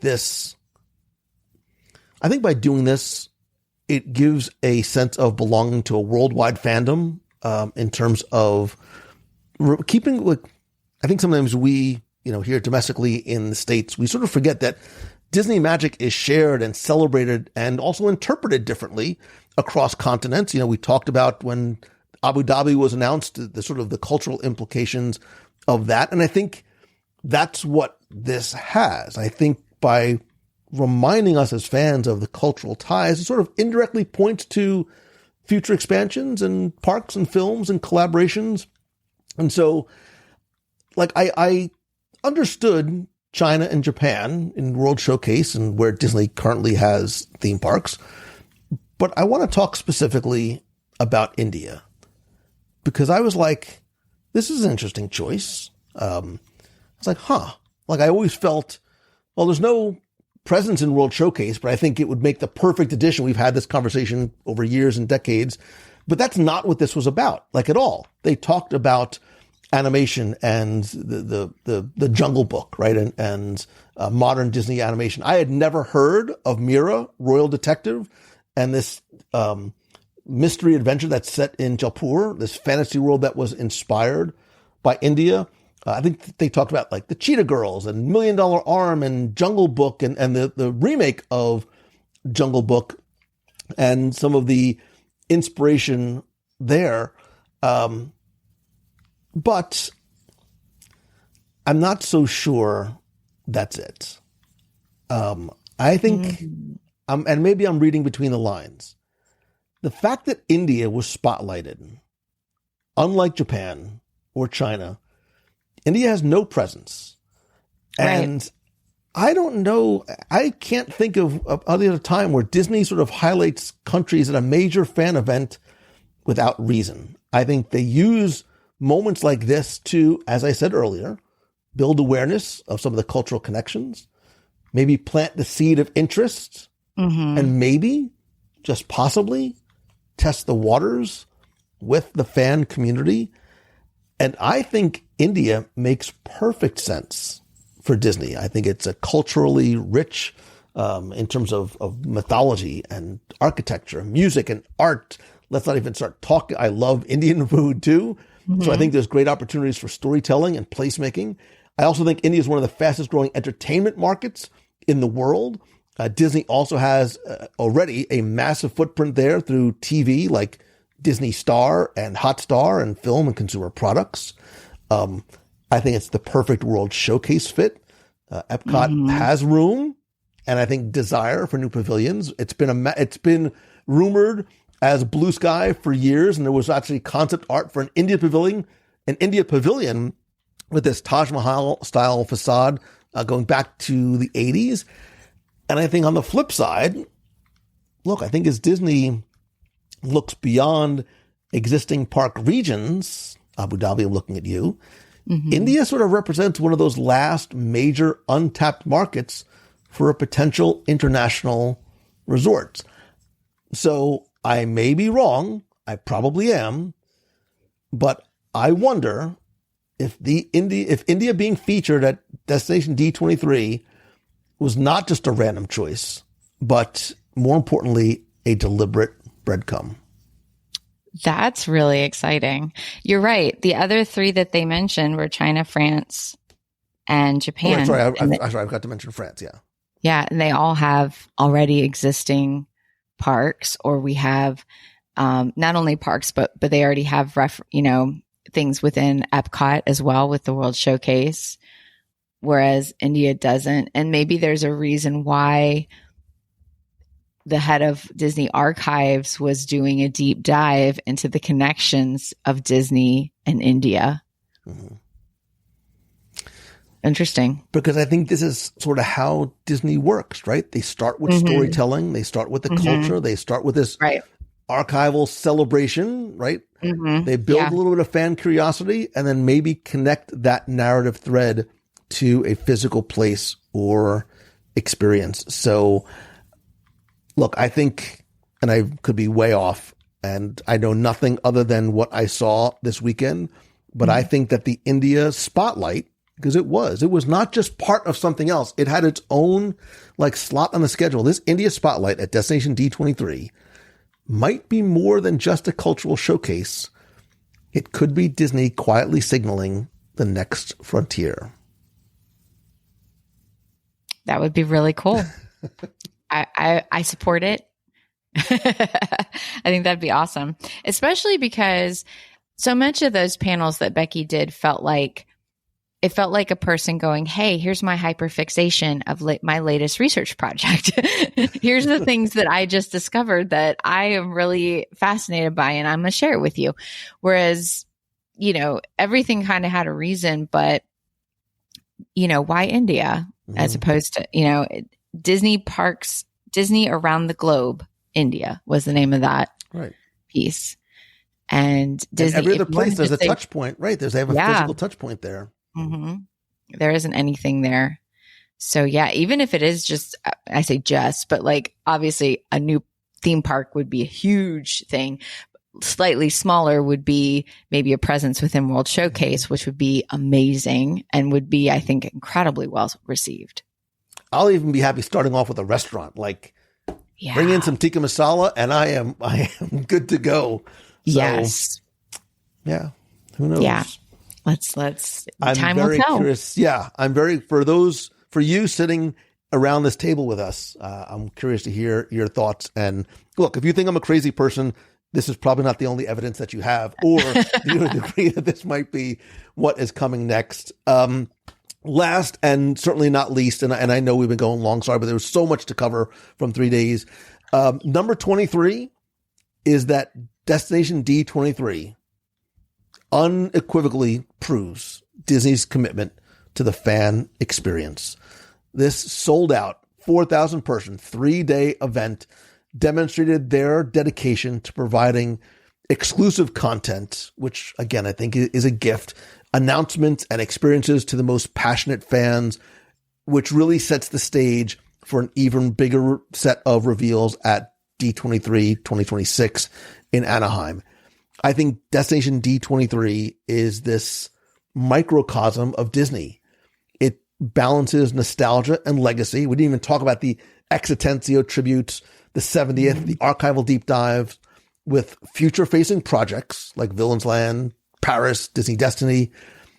It wasn't just about celebrating the past or the future. It's about that continuum of Disney storytelling. But Serena, I honestly think it was more than about announcements. It was about belonging. It's the shared fan experience, the communal joy of being together in that room. It's not a news event. It's a community event. And that closing presentation and that closing concert was the perfect finale. It was this joyful exclamation point and a reminder, like, it's not about stories and history and the things that separate us, but the things that unite us, and it's music and shared experiences that bring us all together. We talk about the energy, like that finale was electric. It was high energy, and it was like goosebumps and tears and clapping, and everybody, each of the 4,000 people in that room were part of the show. And it underscores what D23 is all about, which is connection. And I met a lot of, and thank you to so many people I had a chance to talk to, because for some, it was the first time at a D23 event. And for others, it's sort of become tradition. And in that finale, man, none of it mattered. Everybody was united, like, by the same songs and the same stories and the same love of Disney. And it was at that moment, I'm like, I don't know 99% of you, but this feels like a family reunion, and it was sort of tied through that music. And I think it was the sort of the perfect present moment of community. I totally agree. And I would really encourage anyone to consider attending. I know that they do sell out quick. You have to be kind of, paying attention, and you have travel plans and stuff, but there's something really magical about being in the room where it happens. It's worth trying at least one time, whether it's this, whether it's the one in Anaheim, or the smaller events that they're doing as they take D23 around the world and to go on tour with these events. Just think about attending one in person so that you get that touch point with your local community of fans that love the things you love.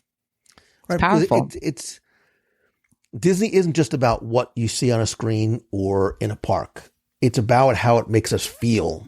Mm-hmm. And those feelings become even more magnified and stronger when we share them together in shared spaces like this. And again, whether it's Destination D, an on-the-road event, or D23, the ultimate fan experience next year in Anaheim, these events are all built on inclusion and welcome and belonging and heart and soul. Like, I always talk about how, like, for me, the podcast is the heart of what I do, but community is the soul.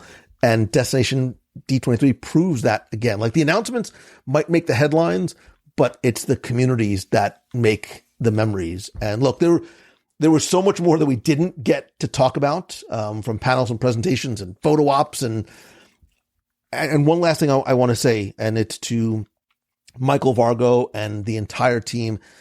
I felt this event, Serena, was flawlessly executed from an organizer and guest perspective. The lines, the shopping, the food. I heard no complaints, not just from me, but from the people around me.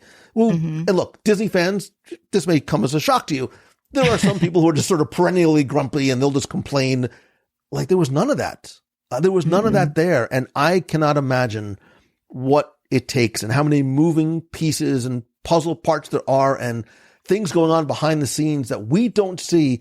But from a guest perspective, from my personal perspective, you are welcome to disagree. I think this was one of the most flawlessly executed events I had zero complaints about it. And that I know it's a monumental undertaking. So to everybody, like, on stage, backstage, behind the scenes, in Anaheim, in Orlando, and everywhere else around the world, like, kudos to you for what you did to make this come together like that.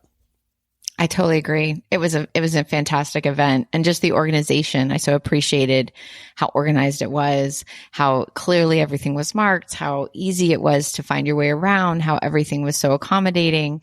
It was wonderful to experience something like that, and didn't feel, I know it's 4,000 people because they told us it was 4,000 people, but it didn't feel like it was, too many people in the space that they were. There was a lot of thought and a lot of planning that clearly went into this event. And, a lot of fan events these days don't go off flawlessly. So I appreciate what obviously must have gone into it to make it such a good one. It's just one that I could really feel wholeheartedly recommend to people to attend. Mm-hmm. Like, you're going to have a good experience. It's not going to be something that you're just going to end up frustrated and feel like, oh, that was just a bunch of money wasted. Like, it's genuinely just a really, really good time. And whether you are an introvert or an extrovert, whether you have attended something before, whether you're part of a community, like, I just felt like this is, I had a conversation with somebody and I said this, sort of tongue in cheek, one of the things about Disney is it is a place that is welcoming and inviting and accepting of everyone. A lot of us, maybe we're not the most popular kids in school. Speaking, I may be talking about myself. Disney's always been that place where you always felt welcome. And that's what these events do. And whether you come alone, whether you come with family, like you come with friends, that you are, I used to say, like I said, God help the outcast. Like this is the place where that you can come and be welcome. Because look, communities sort of become a marketing buzzword in some spaces, but communities where the stories that we love become the stories that we live. And that's what this coming together is really about. And, I think I thought about this as I was walking out yesterday. I said, the greatest attraction Disney's ever built is community. And it's a D23 is a huge, huge part of it. Last question for you, Serena. If you were to close your eyes right now and think back on one memory, one moment, one takeaway from Destination D23, what is it?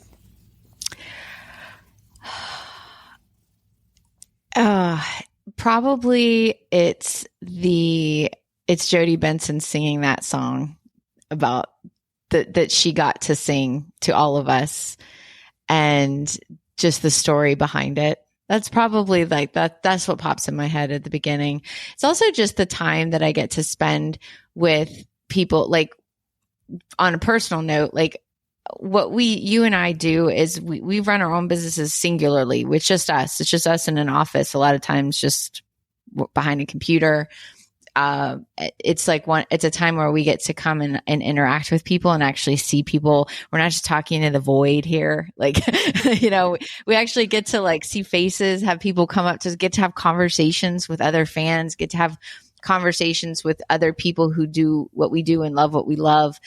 It's so personally fulfilling. It really fills up your cup in the best way. And it gives you all of this stuff that no social media posts can convey. Like I can't share this on Instagram, what it gives me. This is something that it gives me that's very personal and, makes me feel like I want to just keep going. I want to just keep continuing to do what I do.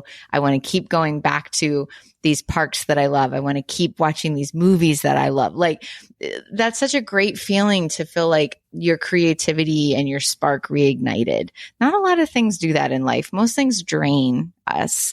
This is one of the few things that fills us back up. Yeah. We said at the very beginning, and it was the word we kept using all weekend, was the energy, right? It was the energy in the room. It was the energy on from the performers and the panelists and the presenters. And it was the energy that we left with, right? You just wanted to like take it all in. I get it. You wanted to go home and like watch a Disney movie. You wanted to like go to a park and things like that. And that's something special when an event is able to do that, especially at scale. So thank you for sharing and spending so much time during the event with me. Again, these things are definitely best enjoyed when you can share them with someone else. Do me a favor, tell people where they can find you. Living by Disney on all platforms. And I have a podcast as well, where we talk about Disney stuff as well as like tips and strategies for visiting the parks, mostly Disney World and Disney Cruise Line. Living by Disney on everywhere you go. I will link to it on the show notes over at WDW Radio.com. And I look forward to, we've gotten to do some pretty amazing things together. And there's some good stuff coming up that we get to do. And I appreciate you sharing that with me. Oh, thanks for having me anytime. Still the Susan Egan, Jodie Benson moments, and even like when all the presenters got on stage and the confetti's flying and they're singing like eye to eye, like it's great. It was a really good event. It was a really, really good event. Now I didn't go to Destination D23 last time, with the time before. So I didn't do the most recent one at the Contemporary, but I love this. I hope they keep going with this. And it's like, this was like the way Expo was in like, I don't know, like 2015, 2016, whatever that was. So it feels like this one's just going to keep growing and fan events going to keep growing. I can't wait to see what D23, the Ultimate Fan Experience, has in store next August. It's going to be awesome.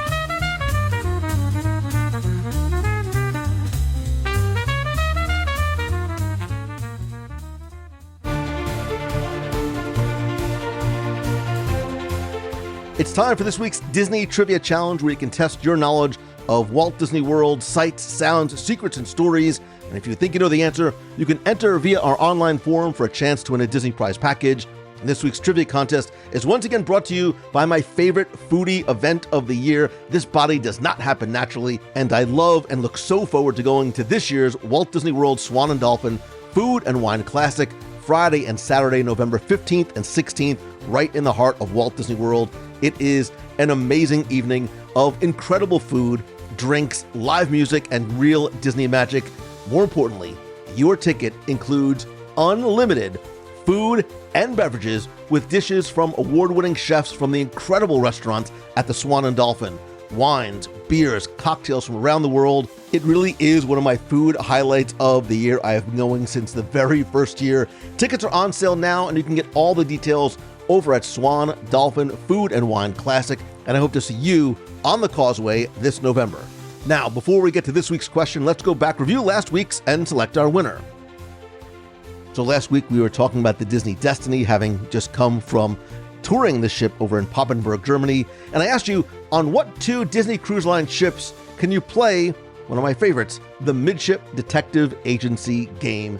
Thanks to all of you who entered, got this one correct, and knew that they are, of course, the Disney Dream and Disney Fantasy.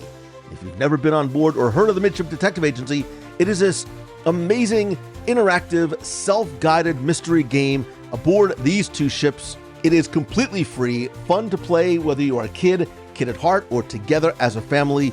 Everybody gets a special detective badge with a QR code, a map, and clues to locate the enchanted art around the ship, which literally comes to life when scanned to help solve one of several randomized mysteries, like the case of the plundered paintings, the case of the missing puppies, or my favorite, the case of the stolen show featuring the Muppets. And thanks to those of you who not only entered but shared some stories about how you enjoyed playing the game by yourself or with your kids. Anyway, I took all the correct entries, randomly selected one, and last week you were playing for the WDW Radio keychain, stickers, pin, and a mystery prize that I brought you from Disney Cruise Line. And last week's winner, randomly selected, is Peter Connolly. So Peter, congratulations. I'll get your prize package out to you right away. And if you played last week and didn't win, that's okay, because here's your next chance to enter in this week's timely and appropriate Disney Trivia Challenge. So we're talking about Destination D23 and really D23 and the community as a whole. And your question this week is simply to tell me, in what year did D23 officially launch? What year did D23 launch? Remember, there was the whole mystery posts from Disney leading up to it that just asked the simple question, are you 23? And they weren't asking your age. So again, tell me, in what year did D23 officially launch? You have until Sunday, September 8th at 11:59 p.m. Eastern to go to WDWRadio.com, click on this week's podcast, use the form there. Again, this weekend we'll play for the keychain, the stickers, the pin, and a mystery prize that I got for you from this year's Destination D23. So good luck and have fun.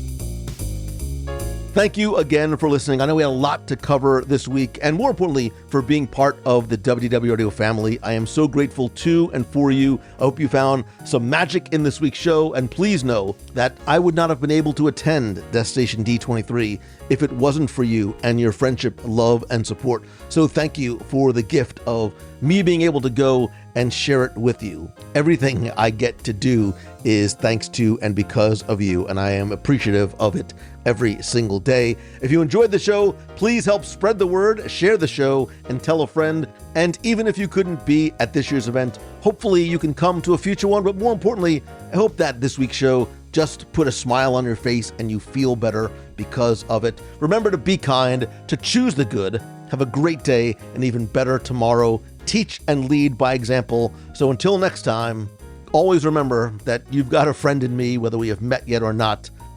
See ya. Well, it sounds pretty good. In fact, that's just the right spirit.